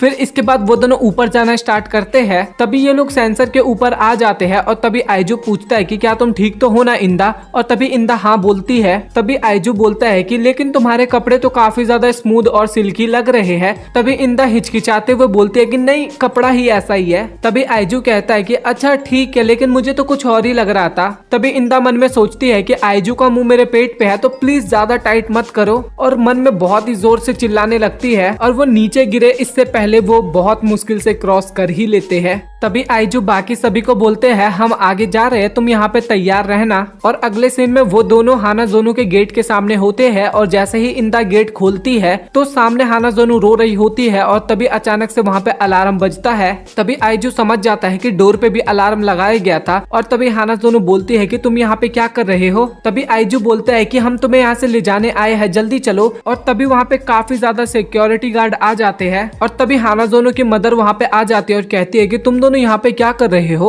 और वो तीनों बाहर वेट कर रहे होते हैं। तभी वहाँ पे सिक्योरिटी गार्ड आ जाते हैं और ईआई वहाँ पे बिल्ली की आवाज निकालने लगती है और बाय लक वो लोग बच भी जाते हैं। और वहाँ पे हाना जोनू काफी ज्यादा रोती है कि उसके कारण आइजू इतनी ज्यादा प्रॉब्लम में आ गया। तभी हाना जोनू की मदर बोलती है कि हम पहली बार आइजू फेस टू फेस मिल रहे हैं। तभी वो बताती है कि मैं हाना जोनू की मदर हूँ, हाहारे मैं तुम्हें इस बार छोड़ रही हूँ, बट अगर तुमने दोबारा कुछ किया तो तुम्हें पकड़ लिया जाएगा। और तभी मन में सोचती है मैं इनको पहले ही ठिकाने लगा देती अगर इससे हाना जोनू को दुख नहीं होता तो। और तभी आइजू से पूछती है कि तुम्हारी आंखें इस तरीके की क्यों है, क्या ये कोई स्पेशल एबिलिटी है। और तभी आइजू बोलता है कि ऐसा कुछ नहीं है। तभी वो बोलता है कि क्या आप मुझे और हाना जोनू को अपना आशीर्वाद दोगी, मैं उसे बहुत ही ज्यादा खुश रखूंगा। तभी हाना जोनू की मदर बोलती है कि तुम्हें क्या लगता है तुम मेरा इरादा बदल दोगे ऐसे झूठे वादे करके। और मैं 13 साल की थी और अपने मिडिल स्कूल के 2nd ईयर में मैंने हाना जोनू को जन्म दिया था, मैंने ऐसा क्यों किया होगा। तभी आइजू कहता है कि शायद आपको बच्चों से प्यार होगा। तभी वो बोलती है कि गलत, क्योंकि मैं जिससे प्यार करती थी वो बीमार हो गया और मरने की कगार पे था और मुझे कुछ चाहिए था जिससे मुझे पता लगे कि वो एग्जिस्ट करता है, तो मैंने आर्टिफिशियल इंसेमिनेशन के जरिए बच्चे को जन्म दिया 13 साल की उम्र में। और अब मैं सोचती हूँ तो मुझे लगता है कि मैंने वो गलत किया, लेकिन ये हमारे खून में है, मेरे और हाना जोनू दोनों के, कि एक बार प्यार में पड़ जाए तो अंधे हो जाते हैं और खुद को कन्विंस करते रहते हैं कि प्यार ही है जिससे खुशी मिलेगी। लेकिन वो मर चुका था और मैंने अपनी पूरी जिंदगी हाना जोनू को पालने में लगाया और मैं उससे बहुत ज्यादा प्यार भी करती थी, लेकिन हाना जोनू उसकी कमी पूरी नहीं कर सकती थी। और जब से वो मरा है तब से ऐसा एक भी दिन नहीं गुजरा जो मैंने ये खुद से नहीं पूछा है क्या यही वो खुशी भरी जिंदगी थी जो मैं चाहती थी। और मैं नहीं चाहती कि हाना जोनू कभी ऐसा फील करे, तो इसीलिए मुझे उसकी आंखें खोलनी पड़ेगी इससे पहले कि देर हो जाए, और उसे ये बताना होगा कि जो 5 लड़कियों को डेट करता हो वो कभी भी उसे खुश नहीं रख सकता। और मैंने ये डिसीजन खुद के एक्सपीरियंस से बनाया है और तुम्हारे बोलने से मेरा ये डिसीजन चेंज नहीं होने वाला। और ये सब सुन के आइजू वहाँ पे काफी ज्यादा रोने लग जाता है और इंदा बोलती है कि तुम रो क्यों रहे हो, तुम्हें तो इन्हें कन्विंस करना चाहिए। तभी आइजू कहता है लेकिन इन दोनों ने काफी कुछ झेला है और मैं भी नहीं चाहता कि हाना जोनू को इतना दुख हो, चाहे मेरी जान ही क्यों ना चली जाए। लेकिन रुको, मुझे अब थोड़ा थोड़ा दिखने लगा, शायद आंसुओं की वजह से मेरा आई ड्रॉप निकल गया। और जैसे ही आइजू को दिखने लगता है तभी इन दोनों का आई कॉन्टेक्ट होता है और भाई यहाँ पे लिटरली सोलमेट वाला करंट चमक जाता है। भाई जब मैंने पिछला एपिसोड देखा था मुझे तभी फील हुआ था कि कुछ ना कुछ गड़बड़ होने वाला है, और लिटरली इस एपिसोड में जो मैंने सोचा था वही हुआ। हाहारे ने जो इमोशन 13 साल पहले फील किया था अचानक से उसे वही इमोशन का एहसास हुआ, और तभी अचानक से वो बोलती है कि आइजू प्लीज मुझे भी डेट कर लो। सुन के इंदा काफी ज्यादा हैरान होती है और इंदा अपने मन में सोचती है आखिरकार ये औरत सोच क्या रही है अपनी बेटी के बॉयफ्रेंड के साथ ही, और ये तो एकदम इम्पॉसिबल चीज है। और आइजू भी इसके बारे में सोच रहा होता है अपने मन में। तभी इंदा आइजू पे गुस्सा करते हुए कहती है कि तुम सोच क्या रही हो, वो लड़की तुम्हारी गर्लफ्रेंड की मदर है। और तभी हाना जोनू की मदर को भी होश आता आता है और वो बोलने लग जाते हैं कि ये मेरे को क्या हो गया था और मैं क्या बोल रही हूँ और तुम लोग गलत सोच रहे हो और मैंने तो बस एक जोक किया था। तो चलो अपने टॉपिक पे आते हैं अब। तभी हानाजोनो की मदर बोलती है कि मैं अपनी बेटी के साथ तुम्हारे रिलेशनशिप को एक्सेप्ट नहीं करूंगी। तभी आइजू कहता है कि मैं भी कभी गिव अप नहीं करने वाला और मैं उसे हमेशा खुश रखूंगा। और तभी हानाजोनो की मदर बोलती है कि तुम ऐसे नहीं मानोगे। और तभी हानाजोनो की मदर चुटकी बजाती है और वहाँ पे एक चेयर आ जाता है और तभी उसकी मदर बताती है कि ये एक ऑटोमेटिक लाइफ डिटेक्टर मशीन है और इस पे बैठने पे छोटे से छोटा झूठ भी पकड़े जा सकते हैं और मैं तुम्हारा यहाँ पे टेस्ट लेने वाली हूँ, क्या तुम सच में हानाजोनो को प्यार करते भी हो या फिर नहीं। तभी आइजू बोलता है कि मेरा प्यार हानाजोनो को लेके एकदम सच्चा है, तो मैं तुम्हारे सभी टेस्ट को कंप्लीट करने के लिए रेडी हूँ। और इसके बाद हानाजोनो की मदर आइजू से जितने भी सवाल हानाजोनो से रिलेटेड पूछती है, आइजू उन सभी का आंसर एकदम करेक्ट देता है और वो चेयर बार बार ट्रू बोला जा रहा था और ये सुन के हानाजोनो की मदर को तो यकीन ही नहीं हो रहा था। और तभी उसकी मदर बोलती है कि मुझे तो यकीन ही नहीं हो रहा कि तुम्हारे अंदर जो फीलिंग्स है हानाजोनो को लेके वो एकदम असली है। तभी हानाजोनो की मदर बोलती है कि ये चीज छोड़ो, ये तो एक मशीन है बस। और ये सुन के इंदा काफी ज्यादा गुस्सा हो जाती है और बोलती है कि आखिरकार तुम कहना क्या चाहती हो, इतना कुछ करवाने के बाद फिर तुम इस मशीन को गलत बता रही हो। और तभी वहाँ पे भागते हुए एक मेड आती है और वो घबराते हुए बताती है कि मैडम हकारी खिड़की पे से जंप करने वाली है। और तभी वहाँ पे ये सुन के सभी लोग काफी ज्यादा शॉक्ड हो जाते हैं। और तभी इंदा हानाजोनो की मदर का गर्दन पकड़ लेती है और कहती है कि कोई भी यहाँ से नहीं हिलेगा और अगर कोई भी हिला तो मैं इसकी गर्दन तोड़ दूंगी। और बोलती है कि आइजू तुम जल्दी जाओ और हानाजोनो को बचाओ। और तभी आइजू बोलता है कि तुम यहाँ पे क्या करोगी। तभी वो बोलती है कि मुझे तुम पे भरोसा है, तुम मुझे बचाने जरूर आओगे। और तभी आइजू वहाँ से भागते हुए हानाजोनो के पास जाता है और इंदा हानाजोनो की मदर को अभी भी पकड़े हुई थी। और इस बात पे हानाजोनो की मदर बहुत ही ज्यादा गुस्सा हो जाती है और कहती है कि मैं भी वहाँ पे जाऊंगी और तुमने एक माँ का प्यार नहीं देखा अभी तक। और इंदा भी गुस्से में बोलती है कि तुमने भी अभी तक दोस्त का प्यार नहीं देखा है। और उन दोनों के बीच में एक फाइट आर्ग्यूमेंट सा शुरू हो जाता है। और दूसरी तरफ हमें हानाजोनो दिखाई जाती है जो कि खिड़की के पास खड़ी थी और गार्ड्स पीछे से रोकने की कोशिश करते हैं उसे। और दूसरी तरफ ईआई सुजुका और भी हानाजोनो को वहाँ से जंप करने के लिए मना करते हैं। और तभी आइजू उसके पास आता है और कहता है कि हानाजोनो अब सब कुछ ठीक हो गया है। और हानाजोनो आइजू को देख के काफी ज्यादा रिलीफ फील करती है वहाँ पे और बताता है कि इंदा ने तुम्हारी मॉम को पकड़ा हुआ है और हम दोनों को भागने से यहाँ पे कोई भी नहीं रोक सकता। तभी हानाजोनो बोलती है कि अगर हम लोग यहाँ से भाग भी गए उसके बाद भी मेरी मदर हमें ठीक से नहीं रहने देगी और हम लोगों को हमेशा भागते रहना होगा और मेरी वजह से तुम्हारी लाइफ भी खराब हो जाएगी। और तभी आइजू इमोशनल होते हुए कहता है कि मेरी लाइफ खराब हो जाए वो मेरे को मंजूर है, बट मैं तुम्हारे बिना नहीं रह सकता और मैं तुमसे प्यार करता हूँ अभी भी और हमेशा के लिए भी और मेरे साथ हमेशा रहो। और इस बात पे हानाजोनो भी काफी रोने लगती है और कहती है कि मैं भी तुमसे काफी प्यार करती हूँ। और तभी आइजू बोलता है तो आओ फिर मेरे पास आओ। और जैसे ही हानाजोनो नीचे देखती है तो उसका सर घूम जाता है और पैर कपकपाने लगता है और उसका पैर तभी फिसल जाता है और वो नीचे गिरने लगती है। तभी आइजू बड़ी तेज भागता है और हानाजोनो के हाथ को किसी भी तरीके से पकड़ लेता है, लेकिन आइजू का ग्रिप ज्यादा अच्छे से नहीं बना था तो वो दोनों किसी भी टाइम पे वहाँ पे गिर सकते थे। और तभी वहाँ पे इंदा और हानाजोनो की मदर आ जाती है और वो दोनों आइजू और हानाजोनो की पोजीशन देख के काफी ज्यादा घबरा जाते हैं और वो दोनों भी भाग के आइजू को पकड़ने के लिए जाते हैं, लेकिन तभी आइजू का पैर भी फिसल जाता है और तभी आइजू भी नीचे गिरने लगता है। और तभी आइजू हानाजोनो को कस के पकड़ लेता है और कहता है कि मैं हानाजोनो को कुछ भी नहीं होने दूंगा। और वो गिरने का थोड़ा डायरेक्शन चेंज कर देता है और वो इस कारण सीधा स्विमिंग पूल में जाके गिरता है और पानी में गिरने के कारण उन दोनों को ज्यादा चोट भी नहीं लगता। और दूसरी तरफ ईआई सुजुका और कुसूरी भी पानी में कूदते हैं हानाजोनो और आइजू को बचाने के लिए और अगले ही पल में वो सभी सही सलामत बाहर आ जाते हैं। और आइजू तो हानाजोनो को गले ही लगा लेता है और बोलता है कि मैं बहुत ही खुश हूँ कि तुम्हें कुछ भी नहीं हुआ। और तभी वहाँ पे इंदा और हानाजोनो की मदर आ जाती है और तभी इंदा हानाजोनो के पास जाती है और उसे एक जोरदार थप्पड़ मारती है और इसके बाद वो दोनों काफी ज्यादा रोने लगते हैं और आइजू उन दोनों को शांत करवाता है। और तभी हानाजोनो की मदर बोलती है कि तुम्हें तो चोट भी लग सकता था बहुत ज्यादा। और तभी आइजू बोलता है मैंने तो पहले ही बोला था कि मैं हानाजोनो को खुश करने के लिए मर भी सकता हूँ। और ये बात सुन के हानाजोनो की मदर भी सोचती है कि ये तो उसने पहले ही मुझे कहा था। और इसके बाद हानाजोनो की मदर आइजू के सामने झुक जाती है और बोलती है कि मेरी हानाजोनो का ध्यान रखना। और तभी आइजू अपने मन में सोचता है कि हानाजोनो के मदर ने हानाजोनो के लिए काफी कुछ किया है और अभी वो उसे सैक्रिफाइस भी कर रही है। और तभी वो हानाजोनो की मदर का हाथ को पकड़ लेता है और तभी वो बोलता है कि मैं तुम्हें वादा करता हूँ कि मैं हानाजोनो और तुम्हें दोनों को खुश रखूंगा। और ये सुन के हानाजोनो की मदर थोड़ी कंफ्यूज हो जाती है और तभी आइजू बोलता है कि मैं चाहता हूँ हाहारी तुम भी बहुत खुश रहो और मैं चाहता हूँ कि तुम वो लाइफ जियो जो कि तुम डिजर्व करती हो। और तभी हानाजोनो की मदर बोलती है कि मैंने तुम्हें प्रपोज किया था, ये सब तुम मुझे इसलिए बोल रहे हो ना। और जवाब में आइजू हाँ बोलता है और कहता है कि मैं तुम्हारे साथ रिलेशनशिप में जाने के लिए तैयार हूँ। और ये सुनने के बाद आइजू की पांचों गर्लफ्रेंड काफी ज्यादा हैरान हो जाती है और इसके बाद वो 6 लड़कियां एक साथ आपस में नहाती है और हानाजोनो की मदर उसे बोलती है आज रात हम सभी एक साथ रहेंगे। और तभी कुसूरी बोलती है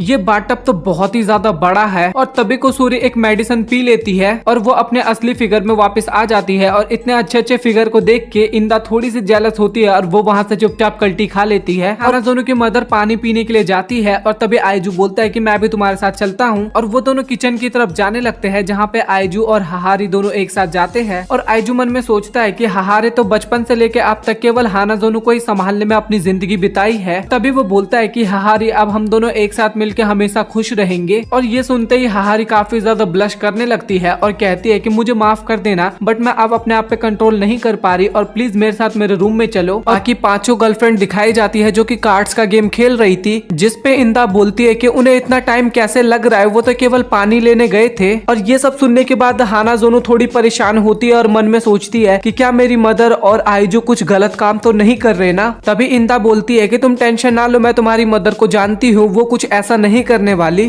तभी हाहारे के चिल्लाने की आवाज आती है और वो पांचों लड़कियां दौड़ के वहाँ पे चेक करने के लिए जाती है। और जब वो लोग उस कमरे में जाते हैं तो काफी ज्यादा हैरान हो जाते हैं क्योंकि वहाँ पे आइजू ने एक लड़की के कपड़े पहन रखे थे। और आइजू को उस कपड़े में देख के हाहारी बहुत ही ज्यादा शर्माती है और कहती है कि तुम तो बहुत ही ज्यादा क्यूट लग रहे हो। और आइजू को देख के बाकी सब लड़कियां भी काफी ज्यादा शर्माने लग जाती है और आइजू तो मतलब कि पगला ही गया था वहाँ पे और वो वहीं पे बेहोश हो जाता है। और ये देख के बाकी सब लड़कियां काफी परेशान हो जाती है और कहती है हानाजुनु कि आइजू तुम इतनी जल्दी नहीं मर सकते। और वो सभी लोग बहुत ही ज्यादा परेशान होने लगते हैं। तभी हाहारी को एक आइडिया आता है और वो कहती है कि मैं आइजू को इतनी जल्दी मरने नहीं दूंगी। फिर हाहारे ईआई की तरफ देखने लगती है और ईआई को कुछ भी समझ में नहीं आता। तभी ईआई को हाहारी एक प्रिंस की तरह सजा के लाती है और तभी बाकी लोग समझ जाते हैं कि एक प्रिंसेस को एक प्रिंस ही किस करके उठाता है। और तभी ईआई आइजू को पकड़ती है और उसे किस करने लगती है और इसके बाद आइजू को भी होश आ जाता है और वो सारी लड़कियां काफी ज्यादा ब्लश करती है और आइजू गुस्से में होता है और कहता है कि अब मैं बात लेने जा रहा हूँ। और तभी हमें हानाजोनु दिखाई जाती है कि फोन में कुछ ऑर्डर कर रही होती है और हाहारी और हानाजोनु वहाँ से जाने लगते हैं। तभी बाकी लोग पूछते हैं कि तुम कहाँ पे जा रहे हो। तभी वो दोनों बताते हैं कि हम दोनों आइजू को नहाते हुए देखने जाने वाले हैं। और इंदा वहाँ पे काफी ज्यादा गुस्सा होने लग जाती है और कहती है कि ऐसा नहीं करना चाहिए। और तभी कुसूरी बोलती है मैंने कभी भी किसी को नहाते हुए नहीं देखा और आप लोग समझ गए होंगे कि वो किस चीज की बात कर रही है, तो मैं भी देखना चाहती हूँ। और दूसरी तरफ ईआई बोलती है कि हमें अपने पार्टनर के हर एक बॉडी पार्ट्स के बारे में अच्छे से पता होना चाहिए। तभी इंदा गुस्से में कहती है कि मैं भी तुम्हारे साथ चलूंगी, मैं आइजू को झांकूंगी नहीं बट मैं तुम्हारे ऊपर नजर रखूंगी। तभी उनके बीच में सुजुका आ जाती है और कहती है कि मैं तुम लोगों को इतना गलत काम नहीं करने दूंगी। और इसके बाद हाहारी सुजुका को पकड़ती है और हाहारी और हानाजोनो मिलके उसे एक कम्बल में बांध देते हैं। हानाजोनो बोलती है कि तुम हमारा यहाँ पे वेट करो। फिर उसके बाद हमें आइजू का सीन दिखाया जाता है जो कि बात ले रहा था और आइजू बोलता है कि मुझे पता है कि वो लोग मुझे झांकने के लिए जरूर आएंगे, इसलिए मैंने टॉवल पहन रखा है। और दूसरी तरफ कुसूरी जो कि रस्सी की मदद से आइजू को झांकने की कोशिश करती है तो वो अच्छे तरीके से आइजू को नहीं देख पा रही थी और उसका मुंह आईने में चिपक जाता है जिस वजह से वो काफी ज्यादा डरावनी लगती है और वो आइजू देख के काफी ज्यादा डर जाता है और आइजू काफी तेज चिल्लाने लगता है। और ये सुनने के बाद बाकी लड़कियां कुसूरी को काफी तेज ऊपर खींचते हैं। फिर आइजू दोबारा उस विंडो पे देखता है तो वहाँ पे कोई भी नहीं होता और तभी आइजू सोचता है कि मुझे जल्दी से यहाँ से नहा के चले जाना चाहिए। और फिर हमें सुजुका का सीन दिखाया जाता है जो कि कम्बल में फंसी होती है और अपने आप को बाहर निकालने की कोशिश करती है और वो सोचती है कि अगर वो लोग आइजू को नहाते हुए देख ले तो आइजू को काफी ज्यादा बुरा लगेगा और इसके बाद आइजू को काफी ज्यादा गिल्टी फील होगा और वो शायद हमें छोड़ भी दे या फिर कुछ कर भी ले। और इसके बाद उन लड़कियों को भी काफी गिल्ट फील होगा और वो भी कुछ ना कुछ कर लेंगी और अंत में पूरी आइजू फैमिली मर जाएगी और मैं अकेले ही बचूंगी। और ये सोच के सुजुका काफी ज्यादा घबराने लगती है। तभी सुजुका के दिमाग में एक आइडिया आता है और वो कम्बल को पहिए की तरह घुमा के घर से बाहर निकलती है और बाकी लड़कियां आइजू को देखने के लिए दूसरा तरीका अपनाती है और छत के ऊपर जाके उसको झांकने की कोशिश करती है। और तभी इंदा पूछती है कि यहाँ पे चूहे तो नहीं है ना। तभी इंदा को वहाँ पे कुछ महसूस होता है जिस वजह से वो काफी ज्यादा डर जाती है और उसको डरते हुए देख बाकी लोग भी काफी डर जाते हैं और वहाँ पे बिल्ली होती है और वो लोग काफी ज्यादा तेज चिल्लाने लग जाते हैं और उनकी चिल्लाहट सुन के आइजू भी काफी ज्यादा चिल्लाने लग जाता है और डर जाता है। और दूसरी तरफ सुजुका चलते चलते सीढ़ियों के पास आ जाती है और वहाँ पे उसको डर लग रहा था नीचे उतरने में, लेकिन तभी वहाँ पे कुत्ता आ जाता है और वो उसे धक्का दे देता है और सुजुका सीधा नीचे जाके गिरती है और उसी दौरान उसकी रस्सी भी खुल जाती है और वो सीधा घूमते घूमते सीधा आइजू के बाथरूम में आ जाती है और सीधा बाथटब के अंदर गिर जाती है या फिर स्विमिंग पूल बोलो आप, उसके अंदर गिर जाती है और वहाँ पे पे सुजुका काफी ज्यादा डरावनी लग रही थी, इस वजह से आइजू काफी ज्यादा डर जाता है। लेकिन जब आइजू गौर से देखता है तो उसे पता लगता है कि वो सुजुका है और तभी आइजू उसके पास जाने वाला होता है, लेकिन तभी उसका टॉवल गिर जाता है जिस वजह से सुजुका उसका भाई देख लेती है। और ये देखने के बाद सुजुका काफी ज्यादा शर्मा जाती है और वहीं पे बेहोश हो जाती है। और तभी आइजू सुजुका को उठाता है और भागते भागते जाने लगता है। तभी उसे रास्ते में बाकी लड़कियां दिखाई देती है और तभी आइजू पूछता है कि तुम लोग यहाँ पे क्या कर रहे हो। तभी हाहारी कहती है कि हम तो यहाँ पे बस हाइड एंड सीक खेल रहे थे। तभी इंदा काफी ज्यादा शर्माते हुए कहती है कि तुम ऐसा मत सोचना कि हम लोग तुम्हें नहाते हुए देख रहे थे। और इस कारण वो लड़कियां फिर फंस जाती है और इंदा फिर से एक्सपॉइल कर देती है सब कुछ। और फिर इसके बाद आइजू उन सभी को समझाने लगता है कि तुम लोगों को ऐसा नहीं करना चाहिए। और दूसरी तरफ सुजुका जो बेहोश थी और मन में सोचती है कि मुझे जिराफ बहुत ही ज्यादा पसंद है, लेकिन आज से मुझे हाथी भी बहुत पसंद है। फिर वो लोग कार्ड गेम खेलना शुरू करते हैं और काफी ज्यादा मजे करते हैं। तभी हाहारी को कुछ याद आता है और वहाँ पे उनको बाय बोल के थोड़ा सीरियस मूड में वहाँ से जाने लगती है। और आइजू हाहारी के सीरियसनेस को देख लेता है और उसके पीछे जाता है। और तभी आइजू देखता है कि हाहारी किसी के लिए प्रेयर कर रही थी। तभी आइजू सोचता है कि मुझे हाहारी को डिस्टर्ब नहीं करना चाहिए, लेकिन तभी उसके माइंड में उसकी सीरियसनेस फेस आ जाती है और तभी वो उसके बगल में जाके बैठ जाता है। तभी आइजू को सामने एक फोटो दिखता है और वो एक मिडिल स्कूल स्टूडेंट का होता है। तभी हाहारी बताती है कि यही मेरा हस्बैंड था और मैं इसी से काफी ज्यादा प्यार करती थी। तभी आइजू पूछता है कि मैं तुमसे एक बात पूछ सकता हूँ कि तुमने कहा था कि तुमने हानाजोनु को अकेले पाला था,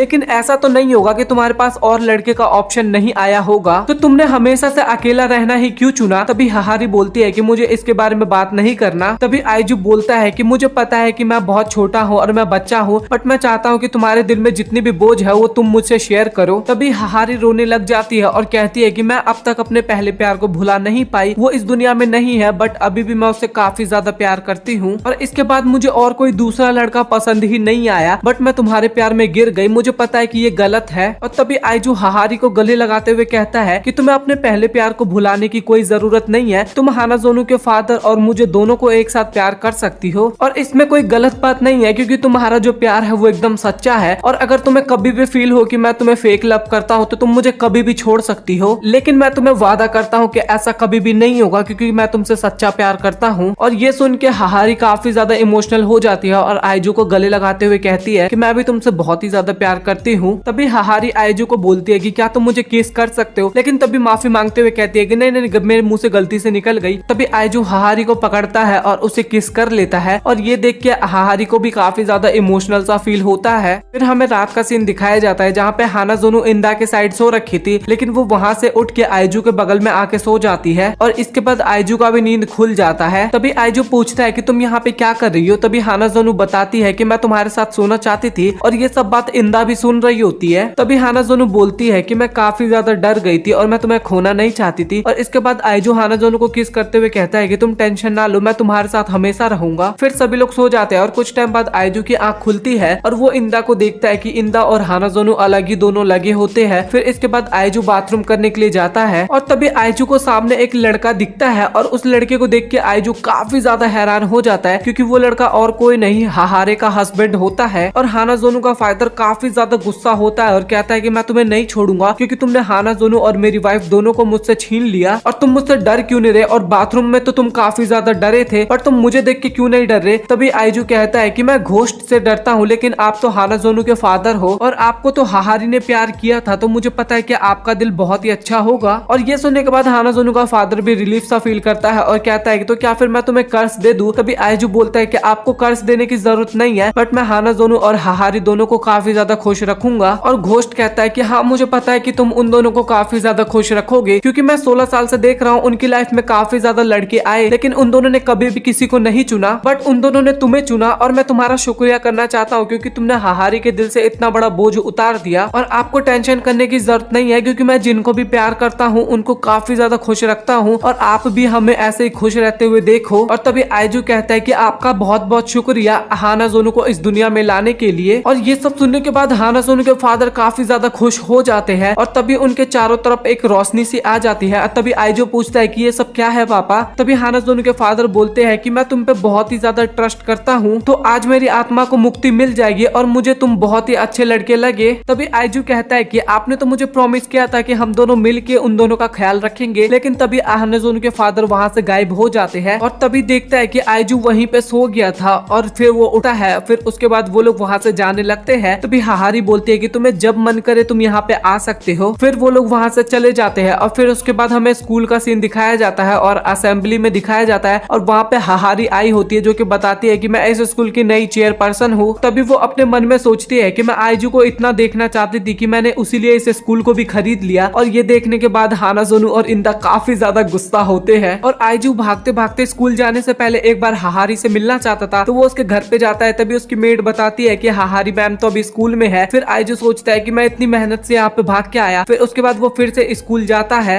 और रास्ते में जहाँ पे आइजू भाग रहा था वहाँ पे हमें और भी गर्लफ्रेंड्स दिखाई जाती है आइजू की, जो कि हमें सीजन 2 में देखने को मिलेगा। और भाई वो सभी 4 गर्लफ्रेंड हमें और दिखाई जाती है। तो देखते हैं सीजन 2 में हमें कितनी गर्लफ्रेंड और देखने को मिलेंगी। फिर आइजू अपने छत पे पहुंचता है जहाँ पे उसकी 6 गर्लफ्रेंड वेट कर रही थी और वो सभी आपस में हग करते हैं और इसी के साथ ये एपिसोड और ये सीजन हो जाता है खत्म। सो आई होप दोस्तों आप लोगों को the 100 girlfriend who really loves you का सीजन 1 पसंद आया हो और मेरी मेहनत भी आपको पसंद आई हो। और अगर आपको ये वीडियो पसंद आए तो वीडियो को लाइक करके चैनल को सब्सक्राइब कर देना। तो अगर आपको लॉन्ग एनिमे एक्सप्लेनेशन पसंद है तो प्लीज आप कमेंट सेक्शन में बताना, मैं इस टाइप की वीडियोस और बनाया करूंगा। और मिलते अगली वीडियो में, तब तक के लिए गुड बाय।